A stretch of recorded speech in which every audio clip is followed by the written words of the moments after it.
Bharat Delhi liquor కేసులో మాజీ CM Kejriwal Telangana జాగృతి అధ్యక్షురాలు కవితతో పాటుగా 23 మందికి భారీ ఊరట లభించింది. వారికి క్లీన్ చిట్ ఇస్తూ రౌస్ అవెన్యూ కోర్టు తీర్పిచ్చింది.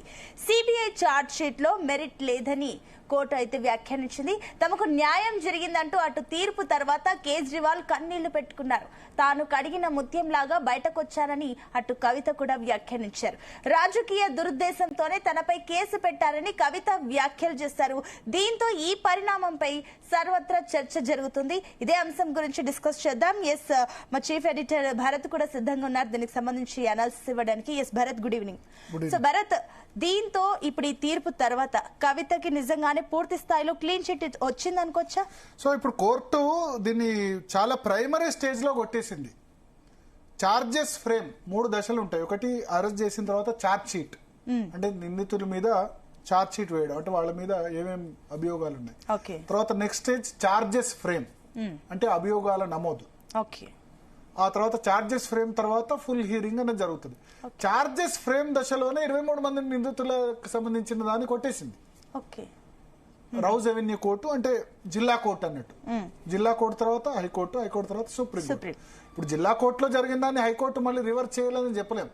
మన రాష్ట్ర హైకోర్టులో శ్రీలక్ష్మి మీద ఓబులాపురం మైనింగ్ కేసు లేదా జగన్ ఆస్తుల కేసులో కొట్టేశారు ఆ మీద అభియోగాలు, కానీ మళ్ళీ సుప్రీంకోర్టు దాన్ని ఆ చార్జెస్ ఫ్రేమ్ ని సవరించింది. బట్ కింది కోర్టులో రిస్పైట్ రావడం అనేది చాలా, కవితకి చాలా క్రూషియల్ టైం. ఇప్పుడు స్ట్రగుల్ ఎదుర్కొంటున్న సమయం. ఈ విషయం వల్ల చాలా అప్రతిష్ట పాలైంది కదా. సో ఆమె నిర్దోషి అయితే ఆమె వచ్చిన అప్రతిష్టను ఎవరు కూడా మళ్ళీ తిరిగి తీసుకురాలేరు. చాలా చాలా దారుణంగా అందరు థంబ్నెయిల్స్ పెట్టారు, టైటిల్స్ పెట్టారు, అంత మీడియా కూడా ఎత్తిపోసారు, చాలా దారుణంగా రాశారు. మనం కూడా ఉండుంటాం, అన్ని ఛానల్స్ కూడా ఆ విధంగా పెట్టి. బట్ ఆమె మళ్ళీ ఆమె పరువును తీసుకురాగలమా మనం? లిక్కర్ రాణి అది ఇది అని చెప్పారు, పార్టీలు టైటిల్స్ పెట్టారు. ఒకవేళ నిజంగా నిర్దోషాన్ని ఇప్పుడు సుప్రీంకోర్టు కూడా చెప్పిందంట, తీసుకురాగలమా? సో మనం కూడా ఆలోచించుకోవాలి, ఆడబిడ్డ కదా. సో రెండోది, రాజకీయ పార్టీలకు ఇప్పుడు 2G స్కామ్ కూడా అంతే. మొత్తం అయిపోయిన తర్వాత ప్రభుత్వాలు చేంజ్ అయిపోయినాయి. 1,67,000 కోట్లు, దానిలో ఎవరికి శిక్ష పడ్డలేదు, రాజాకు పడలేదు, కనుమొలి పడ్డది.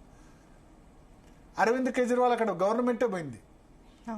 సో ఏమైతే అంటే కొన్ని ఇది ప్రజా జీవితంలో ఉన్న వాళ్ళకి కేవలం ఏమంటారు తిట్లే కాదు, అంటే మనం అనుకుంటాం ప్రజా జీవితంలో ఉన్న వాళ్ళకి ఇటువంటి ఇబ్బందులు కూడా ఎదురవుతాయి కొన్నిసార్లు, కక్షలు. బట్ ఏదైనా చాలా కవితకి చాలా నష్టం జరిగింది ఆమెకి దీనివల్ల. రాజకీయంగా నష్టం జరిగింది, కుటుంబ పరంగా కూడా సంబంధాలు తెగిపోయినాయి. ఆ సమయంలో సరిగ్గా రెస్పాండ్ కాలేదు నా కుటుంబ సభ్యులని ఆమె భావించారు. 5 నెలలు జైల్లో ఉన్నారు, 2 కొడుకులు ఉన్నారు. సో కవితకు జరిగిన నష్టం ఎవరు కూడా తీర్చలేంది కదా. ఇప్పుడు అంతా అయిపోయిన తర్వాత నిర్దోషి అంటే ఆ జైలు జీవితం 5.5 నెలలు ఇంతకాలం పడ్డ అప్రతిష్ట, ఒక్కొక్కళ్ళు చాలా బాధపడుతూ ఇంకేమన్నా కూడా చేసుకోవచ్చు కదా. ఇట్లా నిందలు పడ్డ వాళ్ళు స్ట్రాంగ్ గా కంబ్యాక్. కోడలి శివప్రసాదరావు మీద ఆంధ్రప్రదేశ్ లో జస్ట్ ఏదో దొంగతనం చేశారు, వాళ్ళ మన ఆఫీస్ ఫర్నిచర్ తీసుకెళ్లారు అంటే ఆయన సూసైడ్ చేసుకున్నారు. అంత పెద్ద సీనియర్ పొలిటీషియన్ కదా. సో ఇట్లా ఒకవేళ ఇప్పుడు అన్ని అయిపోయి హైకోర్టులో సుప్రీంకోర్టులో కూడా నిర్దోషి అంటే ఆ జీవితాన్ని లేదా ఆ పరువుల్ని ప్రతిష్టని మనం తిరిగి తీసుకురాలేం.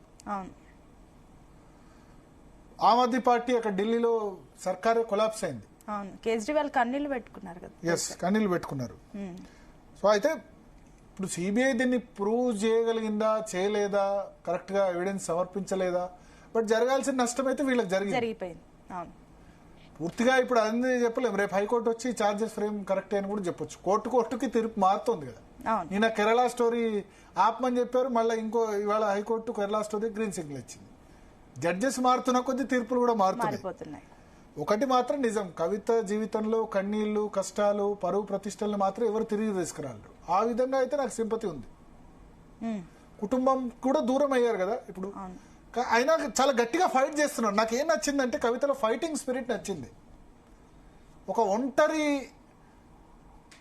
ఆడపిల్ల ఈ విధంగా ఫైట్ చేస్తుంది కదా. సరే ఆమె ఫైట్ చేస్తుంది కరెక్టా తప్ప అన్నది మనం పక్కన పెడితే, ఒంటరి ఆడపిల్ల ఫైట్ చేస్తుంది. బీఆర్ఎస్ పార్టీ లాంటి బీఆర్ఎస్ పార్టీలో ఆమె చెప్తే కనుక ఏమన్నా చేసుకోవచ్చు, అటువంటి దాన్ని వదిలి తండ్రిని వదిలి బయటకు వచ్చి ఫైట్ చేస్తోందంటే, ఎందుకంటే అక్కడ ఉంటే అన్ని కూడా ఏమంటారు దాన్ని ఏంటంటే అన్ని రెడీ ఉన్నాయి, ప్లేట్లో రెడీ ఉన్నాయి. ఇప్పుడు ఏం తినడానికి ఏదైనా ప్లేట్లో రెడీ ఉంది, అంతా రెడీ ఉంది. ఇక్కడ కొత్తగా తన సిస్టమ్ ఫామ్ చేసుకోవాలి. ఇప్పుడు రాజకీయ పార్టీ పెట్టాలంటే ఖర్చు పెట్టాల్సిందే కదా. అంతే. సో నాకు కవితలో ఫైటింగ్ స్పిరిట్ నచ్చింది. సరే అలా ఆ మెరిట్ తప్పులు ఒప్పులు అది వీళ్ళ తప్ప వాళ్ళ తప్ప ఇవన్నీ పక్కన పెడితే ఫైటింగ్ స్పిరిట్ అయితే అందులో ఉంది. ఒక్క మహిళ వచ్చి గట్టిగా పోరాడుతుందని చెప్పి అందులో కుటుంబానికి వ్యతిరేకంగా అంత పెద్ద గోల్డెన్ స్పూన్ కదా, గోల్డెన్ స్పూన్ వదిలేసి రావడం అన్నది చాలా ఆశ్చర్యకరం. అన్ని వదిలేసి బయటకు వచ్చి సింగిల్ గా ఫైట్ చేస్తుంది. సో ఆ విషయంలో అయితే ఉంది, బట్ ఎవరు కూడా తీసుకురాగలేరు. డార్క్ డేస్ చాలా గట్టిగా అయితే నిలబడింది. అంటే నాకేమనిపిస్తుంది అంటే ఆమె స్ట్రాంగ్ ఉమెన్, ఉక్కు మహిళ అని అనొచ్చు అనరాదు కానీ చాలా స్ట్రాంగ్ ఉమెన్ అని మాత్రం అనిపిస్తుంది కవిత ఈ విషయంలో. నాకు ఈ 2 years లో సరే ఇప్పుడు ఆమె బీఆర్ఎస్ మీద విమర్శలు చేయడం, తండ్రిని తిట్టడం, లేకపోతే కేటీఆర్ తిట్టడం, ఇవి నాకు కూడా నచ్చట్లా. బట్ ఒక ఉక్కు మహిళ అంటే ఆమె విమర్శల వల్ల కాంగ్రెస్ పార్టీకి బెనిఫిట్ జరుగుతుంది. ఒక విధంగా బీఆర్ఎస్ కి ఏం బెనిఫిట్ జరగట్లా, అల్టిమేట్ గా బెనిఫిట్ అయ్యేది కాంగ్రెస్ కు లేకపోతే వేరే వాళ్ళకి బెనిఫిట్ అవుతుంది. వాళ్ళకేం బెనిఫిట్ కావట్లేదు, ఆమెకు కూడా బెనిఫిట్ కావట్లేదు. బట్ ఒక స్ట్రాంగ్ ఉమెన్ అని మాత్రం ఖచ్చితంగా నాకు అనిపిస్తుంది. మాట్లాడదాం. దాంతో పాటు చర్చలో అడ్వకేట్ శరత్ గారు ఉన్నారు, తర్వాత కత్తి వెంకటస్వామి గారు ఉన్నారు, నరేష్ ప్రజాపతి గారు ఉన్నారు, అదేవిధంగా ఆమ్ ఆద్మీ పార్టీ నుంచి హేమా గారు ఉన్నారు, సుమిత్రానంద్ తనోబా గారు ఉన్నారు బీఆర్ఎస్ నుంచి. శరత్ గారు సార్, సో ఏమంటారు? సరే మనం ఆ కన్నీళ్ళని కష్టాలని అవైతే తిరిగి తీసుకురాలి. అరవింద్ కేజ్రీవాల్ అయినా కవిత అయినా ఆ కేసు మెరిట్స్ అవన్నీ పక్కన పెడితే ఇంత అయిన తర్వాత ఇప్పుడు నిర్దోషి అంటే ఆ పరువు ప్రతిష్టలను కూడా తీసుకురావాలి సార్. ఒక ఇది చెప్పొచ్చా? ఏమనుకోనంటే చెప్పండి సార్, చెప్పండి. మీ ఒపీనియన్ మీరు ఓపెన్ గా ఎక్స్ప్రెస్ చేయొచ్చు. అదైతే అది ఎప్పుడు ఉంటుంది సార్. అది నేను ఏ భేషజాలికి పోకుండా మీకు వాస్తవాలు చెప్పడంలో ఏమాత్రము నేను వెనకాడను. That is my article of faith right from the beginning. దానివల్ల అట్లా ముక్కుసూటిగా మాట్లాడడం వల్ల లాభాలు జరిగినాయి, నష్టాలు జరిగినాయి. బట్ జీవితంలో ఎప్పుడు ఆ ముక్కుసూటిగా మాట్లాడే స్వభావం మాత్రం సహజంగా నాలో ఉంటూ వచ్చింది. ఫస్ట్ పాయింట్, మీరు అంటే ఏదైతే ఇంట్రొడక్టరీ రిమార్క్ చేసినారో, I'm not making any allegation against you, but నాలో నాకున్న భావన ఏంటంటే సహజంగా బ్రమినికల్ ట్రేట్ అంటే ఏంటంటే తొందరగా క్షమించేటువంటి స్వభావాన్ని మీరు ప్రదర్శించినారు. ఆమె కడిగిన ముత్యమా కరిగిన ముత్యమా అనేది నేను చెప్పాను. సరే చాలా కడిగిన ముత్యం అని నేను అనలేదు, ఆమె అన్నారు కడిగిన ముత్యంలో బయటకు. అట్లా కాదు నేను అనేది. ఇప్పుడు ఆ దాని బేసిస్ మీదనే మనం మాట్లాడాల్సి వస్తుంది అనమాట. అయితే విషయం ఏంటంటే సార్, కవిత ఏదైతే పొజిషన్ లోకి వచ్చిందో, ఏ పొజిషన్ లో అయితే ఈ రోజు ఉందో, దానికి స్వయంకృతమే అని నేను చెప్తాను. ఎందుకంటే ఇది అంత సులభంగా ఏదో అట్లా డస్టర్ పెట్టి తుడిచిపోయేటువంటి వ్యవహారం కాదు. ఇప్పుడు నా దగ్గర 549 pages ఆఫ్ ది జడ్జ్మెంట్ ఉంది. ఇంత పెద్ద కట్ట ఉంది సార్. మీరు మాట్లాడిన తర్వాత, నేను అంటే మధ్యాహ్నం మీతో మాట్లాడిన తర్వాత దీన్నంతా డౌన్లోడ్ చేసుకొని ప్రింట్ చేసుకొని డిఫరెంట్ పారాగ్రాఫ్స్ డిఫరెంట్ పేజెస్ లో ఎక్కడెక్కడ ఏం చెప్పినారు అనే విషయాలన్నీ గ్రహించి నేను కొన్ని నోట్స్ రాసుకున్నాను. అయితే మీకు ఒక విషయం చెప్పాలా దయచేసి, ఈ జడ్జిమెంట్ లో కొన్ని లోపాలున్నాయి. అదేంటంటే వాళ్ళు వాట్సాప్ చాట్స్ ని ప్రొడ్యూస్ చేస్తున్నారు, ఇది ప్రాసిక్యూషన్ కేసు వాళ్ళు. తర్వాత Kavitha stay in the hotels, talking to different people, Kavitha going to Delhi, వీటన్నిటి విషయం లోపల అంటే తర్వాత కవిత డిమాలిష్ చేసినటువంటి ఆ ఫోన్లు, ఇట్లా కొన్ని రకరకాల అంశాల మీద at the very preliminary stage ఒక కన్క్లూజివ్ ప్రూఫ్ అనేది ఇవ్వడం కరెక్ట్ కాదు. అంటే ఇన్ సెన్స్ ఒక డిశ్చార్జ్ అప్లికేషన్ ని ఇన్ని పేజీలు ఇంతగా అంటే కొన్ని కామెంట్స్ అయితే చాలా హార్ష్ గా అంటే చాలా హార్ష్ గా ఉన్నాయి. రేపు హైకోర్టుకు కూడా వీళ్ళు అప్రోచ్ అయితే, సిబిఐ వాళ్ళు అప్రోచ్ అవుతే ఈ జిల్లా కోర్టు ఇచ్చినటువంటి అంశాలను, జిల్లా కోర్టు వ్యక్తం చేసినటువంటి అభిప్రాయాలను తుడిచివేయడం అంత సులభం కాదు. తర్వాత రెండోది, ఇప్పుడు ఆల్మోస్ట్ ఎవిడెన్స్ అంతా లే డౌన్ అయిన తర్వాత ఎక్విటల్ ఆర్డర్ రాసినట్టుగా డిశ్చార్జ్ ఆర్డర్ రాసి పారేసినాడు. అక్కడ కొద్దిగా అంటే చాలా ఎబ్బెట్టుగా ఉందన్నమాట ఆ పర్టికులర్ కాంటెక్స్ట్ లో ఆ విషయాలు కనుక మనం చూస్తే. తర్వాత రెండోది ఏంటంటే కాన్స్పిరసీ యాంగిల్ ని జడ్జి గారు చాలా సులభంగా తీసిపారేసినారు. అసలు ఏదో ఒక మామూలు వ్యవహారం అన్నట్టుగా మాట్లాడినాడు. తర్వాత రెండోది ఏంటంటే ఆమె డిఫరెంట్ పర్సన్స్ తో డిఫరెంట్ సస్పిషియస్ సర్కమ్స్టాన్సెస్ లో మీటింగ్ పెట్టింది అనే విషయాన్ని వాళ్ళు ఎంతైతే పూసగుచ్చినట్టుగా ప్రాసిక్యూషన్ వాళ్ళు ట్రయల్ కోర్టు ముందు పెట్టినారో దాని ఎక్స్ప్లెనేషన్ లోపల ట్రయల్ కోర్టు కొద్దిగా బంగలైంది. In the sense it did not properly address the issue. సరే, ది మ్యాగ్నిట్యూడ్ ఆఫ్ ది కేసులో కొన్ని సార్లు ఒక పెద్ద వ్యాసం రాసేటప్పుడు కొన్ని పారాగ్రాఫ్లు ఒక పారాగ్రాఫ్ ఇంకో పారాగ్రాఫ్ తో కాంట్రాడిక్టరీగా ఉండడం సహజమే. తర్వాత రెండోది ఏంటంటే మన దేశంలో హైరార్కికల్ సిస్టమ్ ఆఫ్ జ్యుడిషియరీ ఉంటది. అంటే కింది కోర్టు నుంచి జిల్లా కోర్టుకు, జిల్లా కోర్టు నుంచి హైకోర్టుకు, హైకోర్టు నేను ఇప్పుడే చెప్పాను కేరళ స్టోరీ. నిన్న స్టే ఇచ్చారు, ఇవాళ గ్రీన్ సిగ్నల్ ఇచ్చారు. పారేశారు. గ్రూప్ అని సింగిల్ బెంచ్ స్టే ఇస్తుంది, డివిజన్ బెంచ్ ఓకే అంటది. ఇంతేకాదు ఇంకా కొన్ని విషయాలలో ఇదే కేజ్రీవాల్ కు సంబంధించినటువంటి కేసు ఎప్పుడైతే సుప్రీంకోర్టులో ఫస్ట్ ప్రిలిమినరీగా హియరింగ్ వచ్చిందో, the case does not stand even for a minute. Do you know mister Raju అని సుప్రీంకోర్టు జడ్జిలు రాజు గారిని, ఎవరైతే ఈడీ తరఫున కౌన్సిల్స్ ఉన్నారో తర్వాత సిబిఐ తరఫున కౌన్సిల్ ఉన్నారో వాళ్ళతోని మాట్లాడినారు. ఇవాళ ప్రెడికేట్ అఫెన్స్ అంటే ఇప్పుడు మనం ఒక విషయం అర్థం చేసుకోవాలండి. ఒక క్రైమ్ ఉండాలి, ఆ క్రైమ్ లోపల వచ్చిన క్రైమ్ ప్రొసీడ్స్ మీదనే ఈడీ కేసు ఆధారపడి ఉంటది. ఈడీ అనేది క్రైమ్ కు పుట్టినటువంటి ఒక ఆఫ్ స్ప్రింగ్. సో అసలు ప్రెడికేట్ అఫెన్స్ అయిపోతే ఈడీ కేసు అనేది డొల్లా, ఏమి ఉండడానికి వీలు లేదనమాట.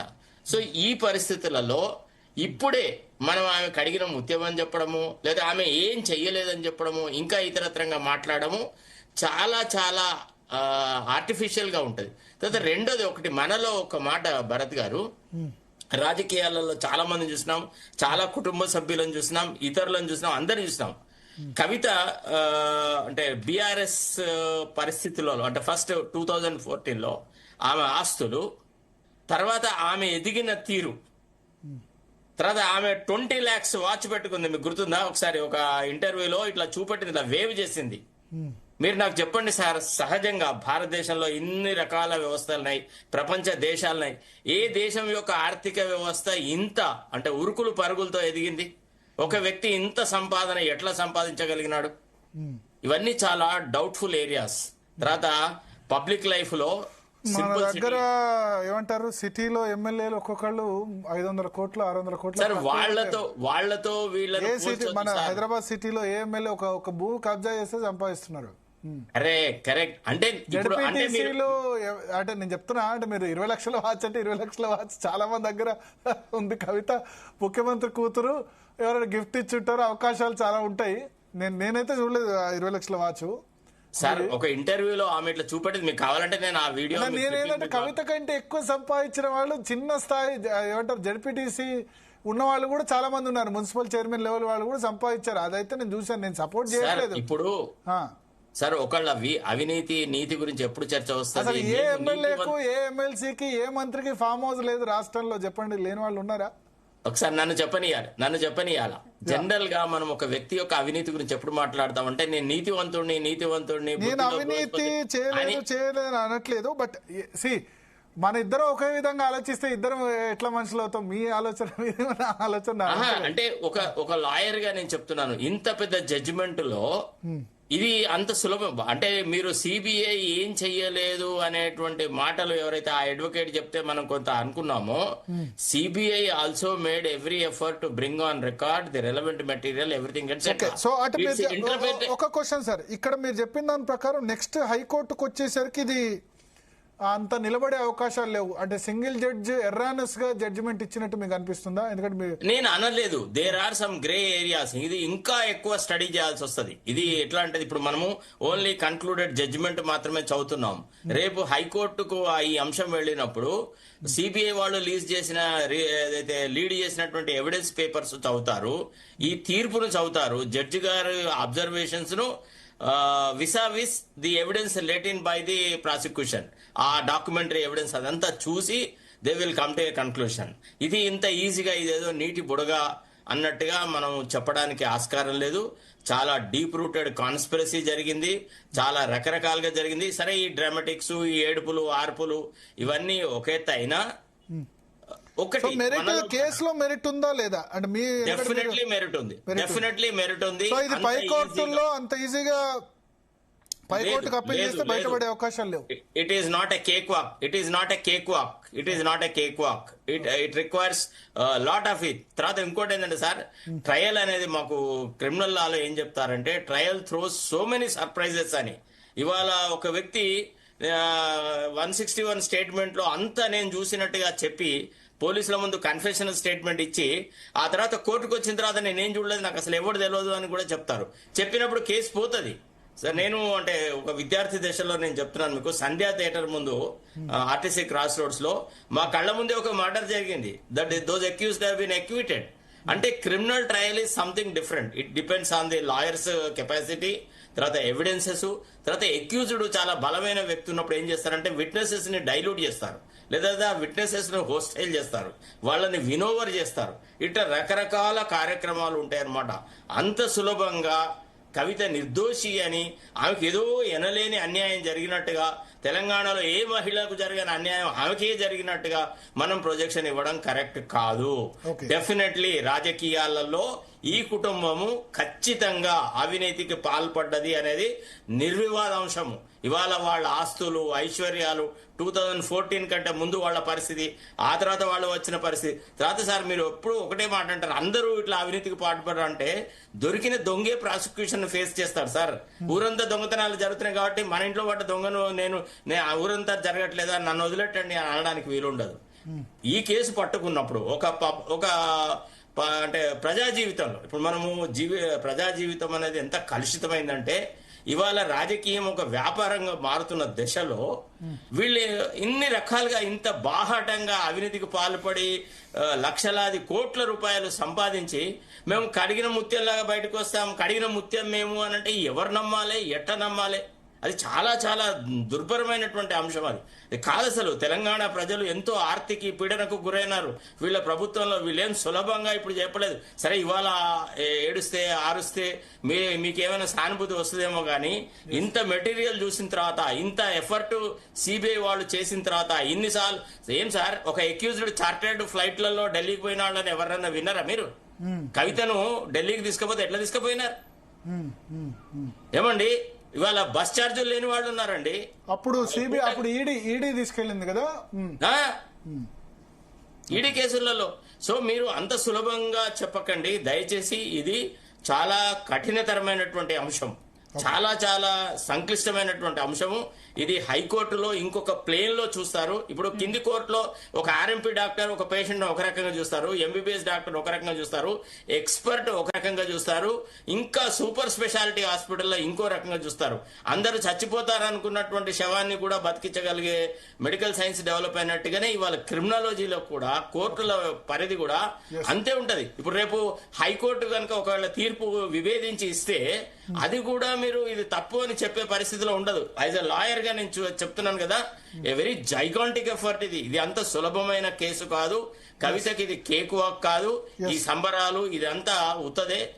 ఏది ఏమైనా ప్రజా జీవితంలో కొంత అబోవ్ బోర్డ్ ఉండాలి. లైక్ సీజర్స్ వైఫ్ అంటారు మాకు లిటరేచర్ లో, you should be like Caesar's wife అని. సింప్లిసిటీ అనే పదానికి ఏమైనా అర్థం ఉందా బీఆర్ఎస్ సంస్థానంలో గానీ, బీఆర్ఎస్ పరిపాలనలో గానీ? ఏమండి, ఇవాళ 40 ఏళ్ళు 50 ఏళ్ళు ప్రజా జీవితంలో ఉన్న నాయకులు నాకు కొంత వందల మంది తెలుసు.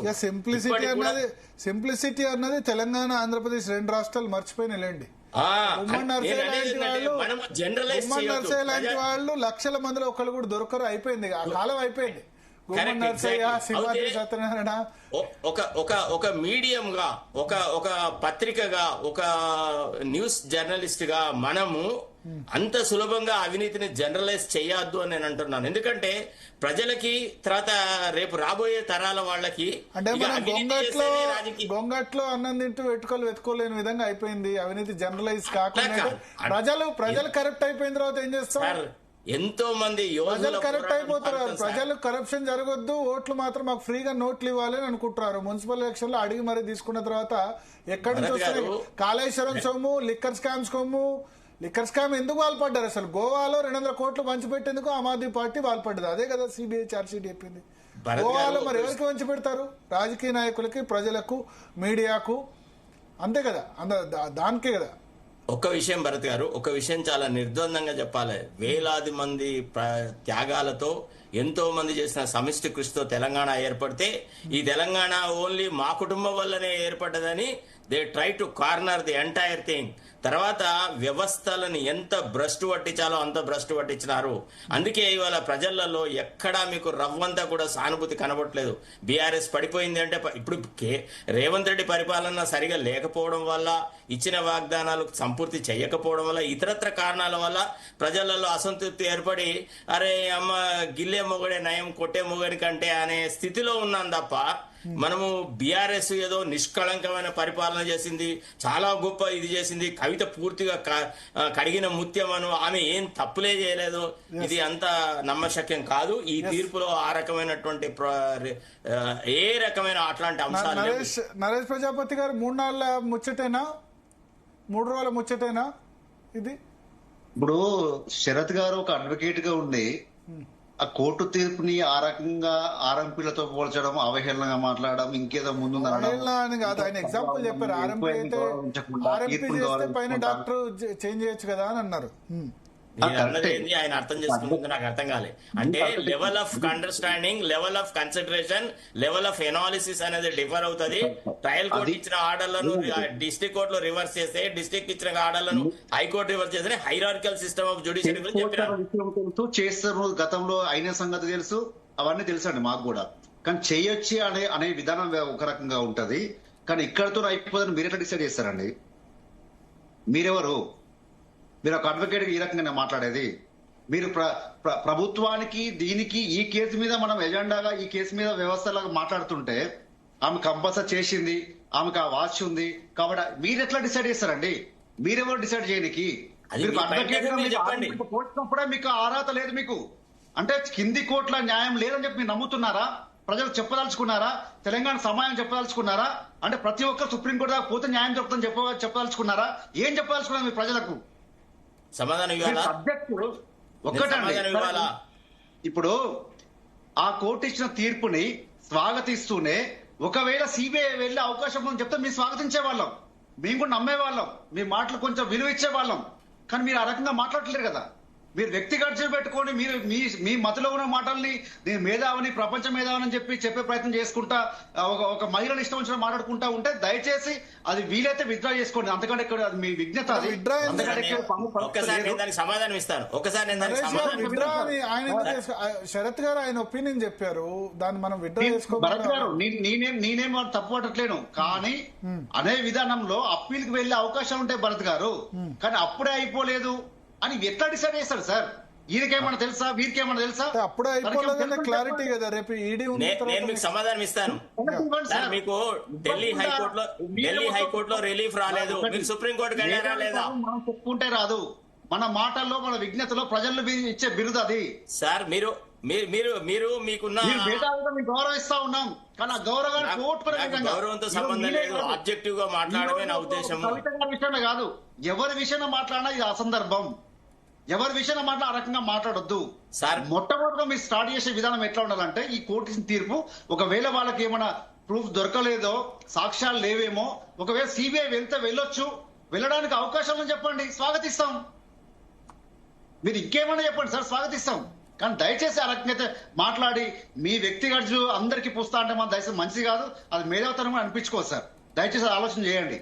తర్వాత ఇంకొకటి, మేమేం చెప్తా ఉన్నాం సార్, మేము మొదటి నుంచి చెప్తా ఉన్నాం, అన్ని పార్టీలు చెప్తా ఉన్నాయి, కాంగ్రెస్ కూడా చెప్తా ఉంది, రాహుల్ గాంధీ చెప్తా ఉన్నాడు, అందరు చెప్తా ఉన్నారు, అది కేసు కాదు. రాహుల్ గాంధీ మొదలు చెప్పలేదు, ఇండియా కూటమిలో జాయిన్ అయిన తర్వాత చెప్పాడు ఆమ్ ఆద్మీ పార్టీ. ఇవాళ మళ్ళీ రాహుల్ గాంధీ కాంగ్రెస్ పార్టీ ఇవాళ అల్కలాంబా ఏం పెట్టిందో చూడండి ట్వీట్. అయితే ఒక మాట, ఢిల్లీ ఎలక్షన్స్ లో ఏం చెప్పినాడు, ఏం ప్రచారం చేసినాడు రాహుల్ గాంధీ? రాహుల్ గాంధీ వాళ్ళతో ఆ ఇండియా కూటమిలో ఉంటే విధంగా లేకుండా అన్ని మాకేం తెలుసు, మేము డిబేట్ లో కూర్చున్నాం కదా. మాకు తెలియదు కదా, మీరే చెప్పండి సార్. శరత్ సార్, అంటే రాహుల్ గాంధీ ఏం చెప్పాడు అంటే రాహుల్ గాంధీ చెప్తారు. ఎవరి ప్రశ్న వేసినా మీరు చెప్పండి, ఎవరు సమాధానం చెప్పాల్సి మీరు సమాధానం చెప్పండి. యా చెప్పండి మీరు చెప్పండి. ఎస్ అయితే నేనేమంటా ఉన్నాను సార్, ఇప్పుడు ఈ రోజు క్లియర్ గా తీర్పు వచ్చింది. ఇది 100% స్వాగతించాల్సిన విషయం. మొదటి నుంచి మేము చెప్తున్నటువంటి మాట అది. మాకు ఒక ఆశాజనకమైన విషయం ఏంటంటే, మొదటి నుంచి చెప్పినా ఇటువంటి మేధావులు మాట్లాడి, కొంతమంది ప్రతిపక్ష వేరే పార్టీలు మాట్లాడి రాజకీయంగా విమర్శలు చేసే క్రమంలో కొంత మాకు ఇబ్బంది కలిగినటువంటి వాస్తవం. చివాట్లు తిన్నారు, అవమానాలు తీసుకున్నాం, ఇష్టం వచ్చిన మాటలు పడ్డాం, ఇష్టం వచ్చిన తీరులో కార్టూన్ చూసినాం. ఇవన్నీ చూసిన క్రమంలో 100% మాకు ఒక ఇబ్బంది నుంచి బయటపడేట్టుగా అనిపిస్తుంది భరత్ గారు. దాంట్లో మేము సంబరాలు చేసుకుంటే నీకేమి నొప్పి అవుతుంది? ఇప్పుడు ఆయనకేమి ఇబ్బంది అవుతుంది? మాకు రిలీఫ్ దొరికింది.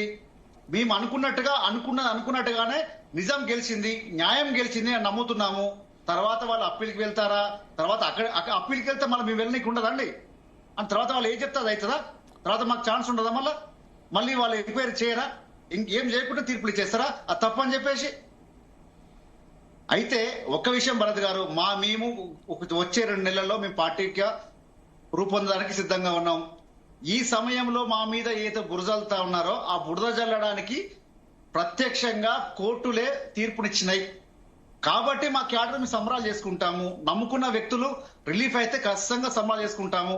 ఒక మహిళ రాజకీయాలకు వస్తే ఒక మహిళను చూడకుండా నోటికొచ్చినట్టుగా మాట్లాడి ఆమె అక్కడ అవినీతి చేసిండ్రు, వీళ్ళు ఇక్కడ అవినీతి చేసిర్రు అని ఎంతసేపటికి, అంటే వారికి మనసులో ఉన్నటువంటి మాటల్ని ఈ రాష్ట్ర ప్రజలు అందరూ అదే మాట వినాలి అనే సందర్భంలో వారు మాట్లాడుతూ ఉన్నారు తప్ప వేరే విషయం లేదు.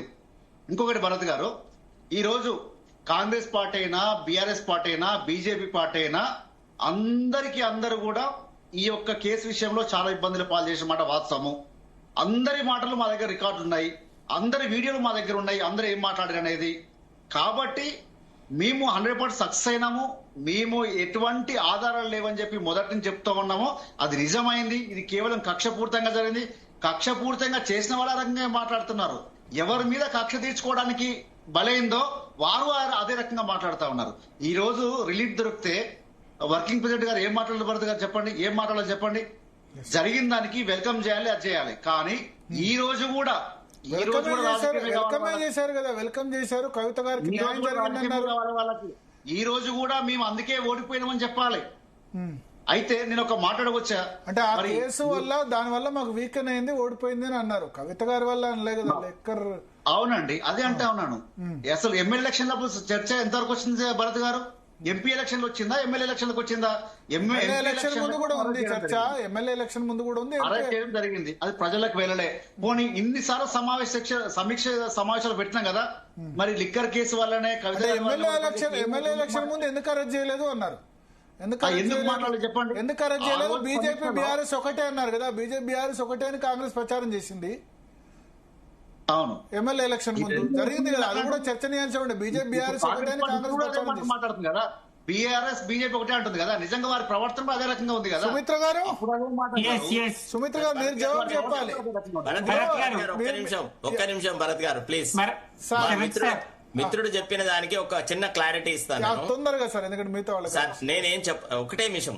ఒకటి ఏంటంటే, ఒక తీర్పును చదివిన తర్వాత తీర్పులో ఉన్న అంశాల ప్రాతిపదిక మీద నేను మాట్లాడినాను. దాంట్లో కొన్ని విషయాలు ఎవరు తుడిచేస్తే తుడిచిపోయినటువంటి ఎవిడెన్స్ ఏంటంటే వాళ్ళ లొకేషన్ డాటా, వాళ్ళ హోటల్ ఎంట్రీ, తర్వాత కాల్ రికార్డ్స్.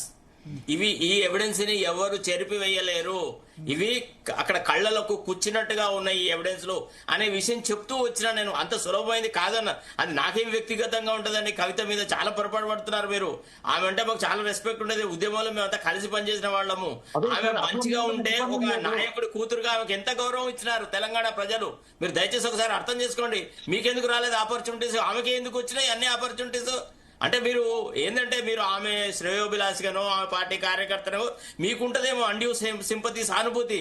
కానీ మేము అంతకంటే ఎక్కువ సాక్రిఫైస్ చేసిన తెలంగాణ కార్యకర్తలను, ఉద్యమకారులను చూసిన వాళ్ళము, ఉద్యమకారులకు జరిగిన అన్యాయాన్ని చూసిన వాళ్ళము. కాబట్టి డెఫినెట్ గా కంపారిజన్ చేస్తాం కదా. మీ సంతృప్తి కోసమే మాట్లాడలేదు ఇక్కడ.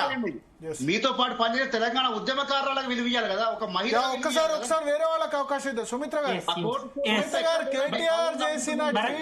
కేటీఆర్ చేసిన ట్వీట్ ఇవాళ వివాదాస్పదమైంది. కవిత స్వయంగా దాన్ని దోయబట్టారు. ఆమె ఏమంటారంటే, నా వల్ల ఓటమి ఏంది కారణం, ఉద్యోగాల వల్ల, నిరుద్యోగుల వల్ల, వేరే ఇష్యూస్ వల్ల నా వల్ల ఓటమి ఏంది నా కారణం అని చెప్పడం, నాకెవరు సపోర్ట్ చేయలేదు అంటారు. భరత్ గారు, మీకు ప్యానెల్ లో ఉన్నటువంటి వివిధ పార్టీల ప్రతినిధులకు, శరత్ గారికి, జీ తెలుగు వీక్షకులకు అందరికీ నమస్తే అండి. జై తెలంగాణ.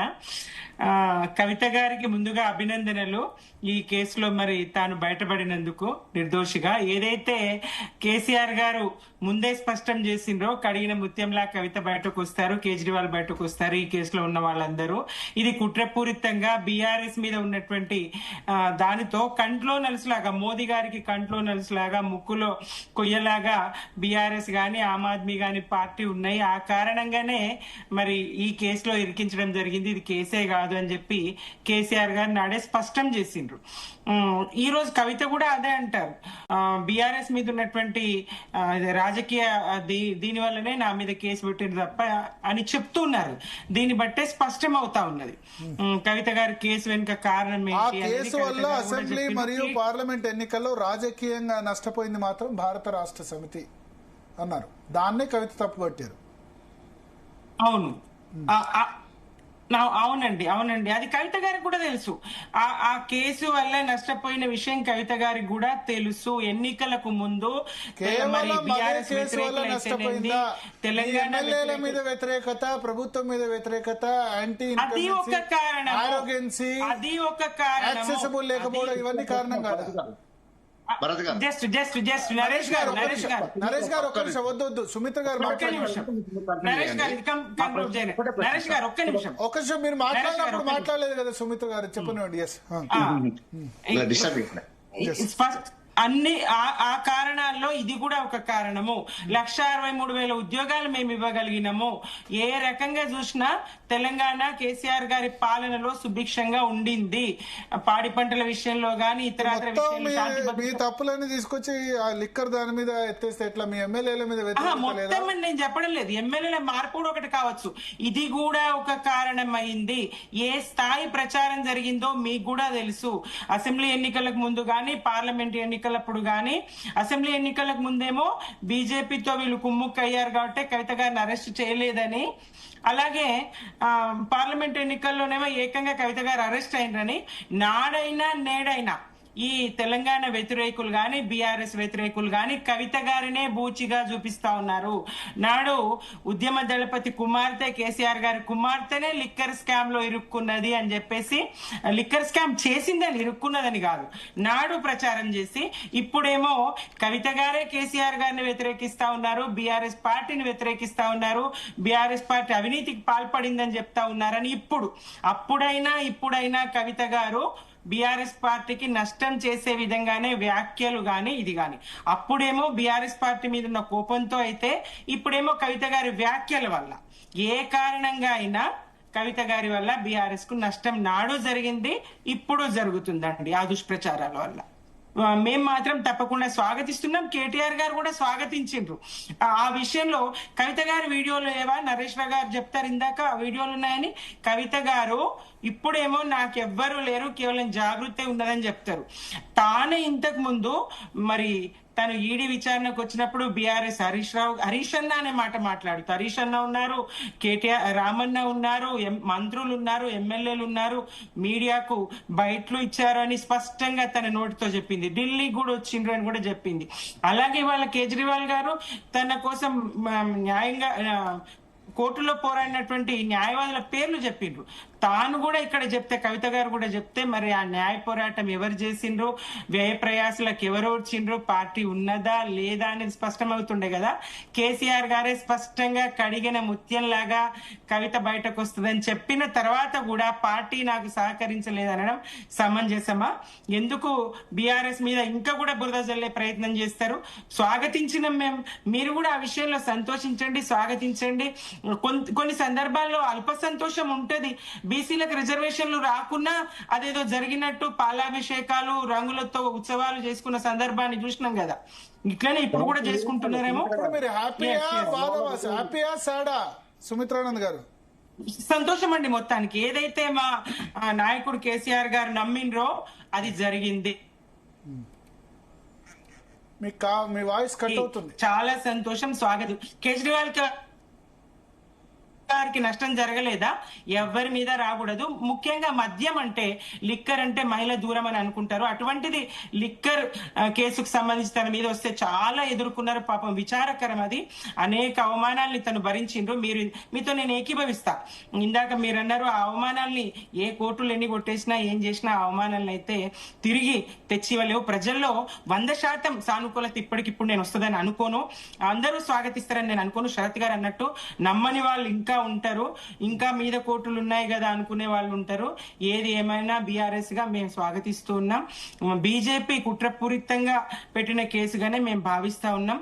ఇటు రాష్ట్రంలో సిట్టులని, టెలిఫోన్ ట్యాపింగ్లని కాంగ్రెస్, కేంద్రంలో వాళ్ళు ఇద్దరు కూడా మళ్ళా బీజేపీతో బీఆర్ఎస్ మిలాఖత్ అని వాళ్ళు, కాంగ్రెస్ తో బీఆర్ఎస్ మిలాఖత్ అని బీజేపీ వాళ్ళు ఇద్దరు కూడా ప్రజల్ని గందరగోళపరుస్తూ సొంతంగా రాష్ట్రాన్ని సాధించినటువంటి పార్టీ ఉద్యమ దళపతి శరత్ గారు. ఇందాకంటారు అనేక త్యాగాలు ఉన్నాయని. ఎస్, ఉన్నాయి. మలిదశ ఉద్యమం ఎవరు ప్రారంభించిండ్రు, ఎవరు నాయకత్వం వహించిండ్రు, ఎవరి నాయకత్వాన్ని ప్రజలు విశ్వసించిండ్రు, ప్రారంభించింది వారు కదా.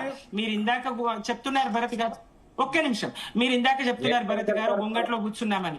కేవలం బీఆర్ఎస్ కు సంబంధించినటువంటి ఆస్తులను సంబంధించే వీళ్ళు చదివే ప్రయత్నం చేస్తారు.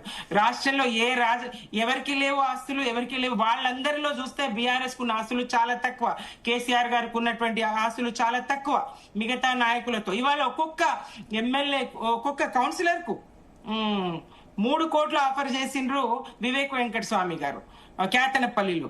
ఎక్కడ లేవు, సంపద ఎక్కడ లేదు, ఎవరు దోచుకోలేరు రాష్ట్రాన్ని. స్వతంత్ర భారతదేశంలో ఎప్పుడు ఆగింది దోపిడీ? ఇవాళ కేవలం తెలంగాణ రాష్ట్రాన్ని పాలించినటువంటి, తెలంగాణ రాష్ట్రాన్ని సాధించినటువంటి, అభివృద్ధి పథంలో రాష్ట్రాన్ని నిలిపినటువంటి, 24 గంటలు కరెంట్ ఇవ్వగలిగినటువంటి, ఇంటింటికి మంచినీళ్ళు ఇవ్వగలిగినటువంటి కేసీఆర్ గారి మీదనే ఎందుకు దుమ్మెత్తి పోస్తారు? ఎందుకు కేసీఆర్ గారినే బద్నాం చేయాలని చూస్తారు? ఆయన వల్ల కదా రాష్ట్రం ప్రగతిని సాధించింది. ఈ విషయాన్ని గుర్తించాలి కదా. ఆయన కూతురుగానే కాబట్టే కవిత గారు ఈ కేసులో ఇరుక్కున్నారు కదా. ఈ కేసు ఆమె మీద మోపబడింది కదా.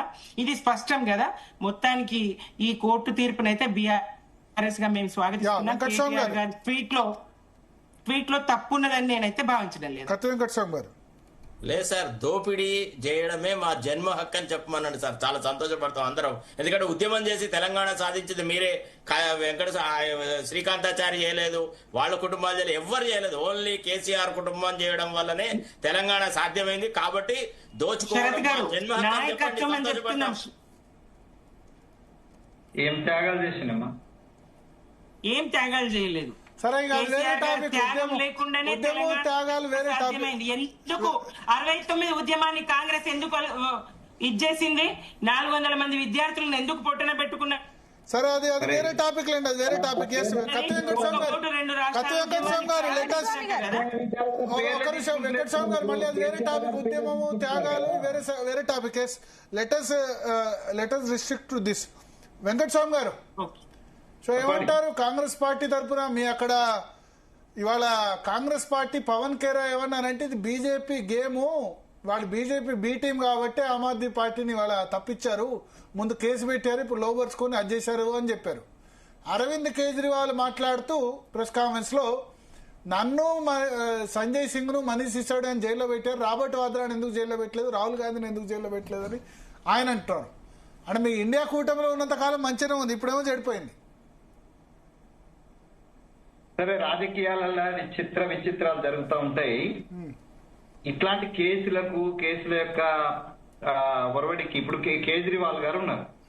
కేజ్రీవాల్ గారు ఆయన అధికారంకి వచ్చింది కేవలము అవినీతి ఆరోపణ ఎవరి మీద? షీలా దీక్షిత్. ఢిల్లీకి మరో ఢిల్లీని మెట్రో లాగా నిర్మించి రూపాయి తిననటువంటి నీట్ గా 3 టర్ములు ముఖ్యమంత్రిగా ఉన్నటువంటి షీలా దీక్షిత్ మీద అనేక అవినీతి ఆరోపణలు ఆ ప్రభుత్వం మీద అనేక ఆరోపణలు చేసిన వల్ల ఆయన కేజ్రీవాల్ అధికారంకి వచ్చినాడు. మళ్ళీ అదే కేజ్రీవాల్ భారతీయ జనతా పార్టీ అదే ఎత్తుగడలో ఆయన మీద అవినీతి ఆరోపణలు ఆయన జైల్లో పెట్టడము, దాంతో ఇవాళ భారతీయ జనతా పార్టీ వచ్చింది. సరే, ఆ సందులో సడేమి అలాగా ఈ టిఆర్ఎస్ కి సంబంధించినటువంటి అక్కసే అనుకోండి, టిఆర్ఎస్ ను ఎదుర్కొనే ఉద్దేశంతో భారతీయ జనతా పార్టీ కవిత గారిని ఈ కేసులోకి లాగి. సో కవిత గారు ఇలా బయటకు వచ్చినారు. కవిత గారు కానీ లేదా సరే, ఇక కేజ్రీవాల్ గురించి మనం ఎక్కువ మాట్లాడుకోకుండా మంచిది, ఎందుకంటే latest confine to the Telangana. So కవితకు ఇవాళ ఒక మోరల్ బూస్ట్. ఆమె ఇంట్లో కూడా కొట్లాడి బయటకు వచ్చేసింది. అలా అన్న మీద నాయన మీదనే ఆమె ఫైట్ చేస్తుంది. మీ డైరెక్షన్ లో చేస్తున్నా బీఆర్ఎస్ అంటున్నారు. సరే, ఎవరి డైరెక్షన్ అనే తర్వాత అంశము. ఆమె బయటకు వచ్చింది, ఫైట్ చేస్తుంది. వాళ్ళ ఇంటి సమస్యనే అది 100%. అది వాళ్ళ ఇంట్లోకి సంబంధించిన సమస్య. ఆత్మాభిమానానికి ఇంట్లో ఉన్నటువంటి విలువ దొరకలేదని, ఆత్మాభిమానం అన్నకు దొరికిన అభిమానం తనకు దొరకలేదనో, సరే రకరకాల కారణాలు కవిత గారు చెప్పింది. ఇవాళ వాళ్ళిద్దరి మధ్యనే యుద్ధం జరుగుతుంది. ఈ యుద్ధం జరుగుతున్న టైంలో వచ్చినటువంటి ఈ తీర్పు ఏదైతుందో తనకు వ్యక్తిగతంగా నిన్నట్టు మోరల్ బూస్ట్ అవుతుంది తప్పనిసరిగా. వ్యక్తిగత ఎగ్జిస్టెన్స్ కోసమే ఆమె తీవ్రమైన ప్రయత్నం చేస్తుంది. ఆమె తెలంగాణ ప్రజల కోసం పోట్లాడతలేదు, లేకపోతే మా బీసీ కోసం పోట్లాడతలేదు, లేకపోతే తెలంగాణ ఉద్యమ బిడ్డల కోసం పోట్లాడతలేదు. కేవలము ఆమె వ్యక్తిగత ఎగ్జిస్టెన్స్ కోసము ఆమె చిన్నటువంటి పోరాటం. డెఫినెట్ గా ఆ పోరాటంలో ఆమెకు వ్యక్తిగతంగా ఈ కేసు యొక్క రిజల్ట్ ఏదైతుందో ఆమెకు డెఫినెట్ గా ఒక మోరల్ బూస్ట్ అవుతుంది. ఇక్కడ తన అభిప్రాయంతో అడ్వకేట్ గా ఇంకా కొద్దిగా లోతుగా చదివి చెప్పినారు. సో నరేష్ అన్నట్టుగా కేసు ఇక్కడితో అయిపోతుందా అయిపోలేదా అనేటువంటిది ఇది ప్రస్తుత చర్చ కాదు. ఇప్పటికైతే అయిపోయింది. ఇప్పుడు అయిపోయినటువంటి దాంట్లో ఆమెకు ఒక మోరల్ బూస్ట్ వచ్చింది, ఆమెకు ఒక క్లీన్ చీట్ వచ్చింది. దీంట్లో రాజకీయంగా మనం ఆలోచించినప్పుడు రాజకీయంగా రేపు వచ్చేటువంటి కాలంలో కవితకు క్లీన్ చీట్ రావడం వల్ల మళ్ళీ బీఆర్ఎస్ పోవచ్చు, లేదా కాంగ్రెస్ కు రావచ్చు, లేదా భారతీయ జనతా పార్టీకి పోవచ్చు, లేదా ఆమె వ్యక్తిగతంగా తను ఒక బలమైన ఉద్యమాన్ని రాజకీయ పక్షాన్ని నిర్మాణం చేస్తాననే మాట అని అంటుంది. సో ఆమెకి ఇప్పుడు ఫ్రీ అయిపోయింది. ఆమె మీద మచ్చలేదనేటువంటి దాంతో మీరు చెప్తున్నట్టుగా ఉక్కు మహిళ అయితే ఆ ఉక్కు మహిళను అందరూ అర్పణ చేసుకోవడానికి ప్రయత్నం చేస్తారు. ఈమె కూడా ఆ విధంగా రాజకీయ యొక్క లబ్ధి కోసం ఆమె కూడా ఆమె రాణించాలనుకుంటుంది. కాబట్టి ఎవరు ఆసరైనా కూడా తీసుకోవచ్చు. సో భారతీయ జనతా పార్టీగా కాకుండా కేంద్ర ప్రభుత్వంగా మీరు అడిగిన ప్రశ్న ఏదైతే నష్టం జరిగింది, ఆ నష్టాన్ని ఎవరికి పూరించాలని అంటే కేంద్ర ప్రభుత్వం బాధ్యత వహించాలి. ఇట్లాంటి వాటికి సిబిఐ లాంటిది ఆయించాలి. గతంలో మనము బోఫర్స్ మీద పెద్ద రాద్ధాంతం జరిగింది. రాజీవ్ గాంధీ గారిని మళ్ళీ అంటే మచ్చ పెట్టినారు.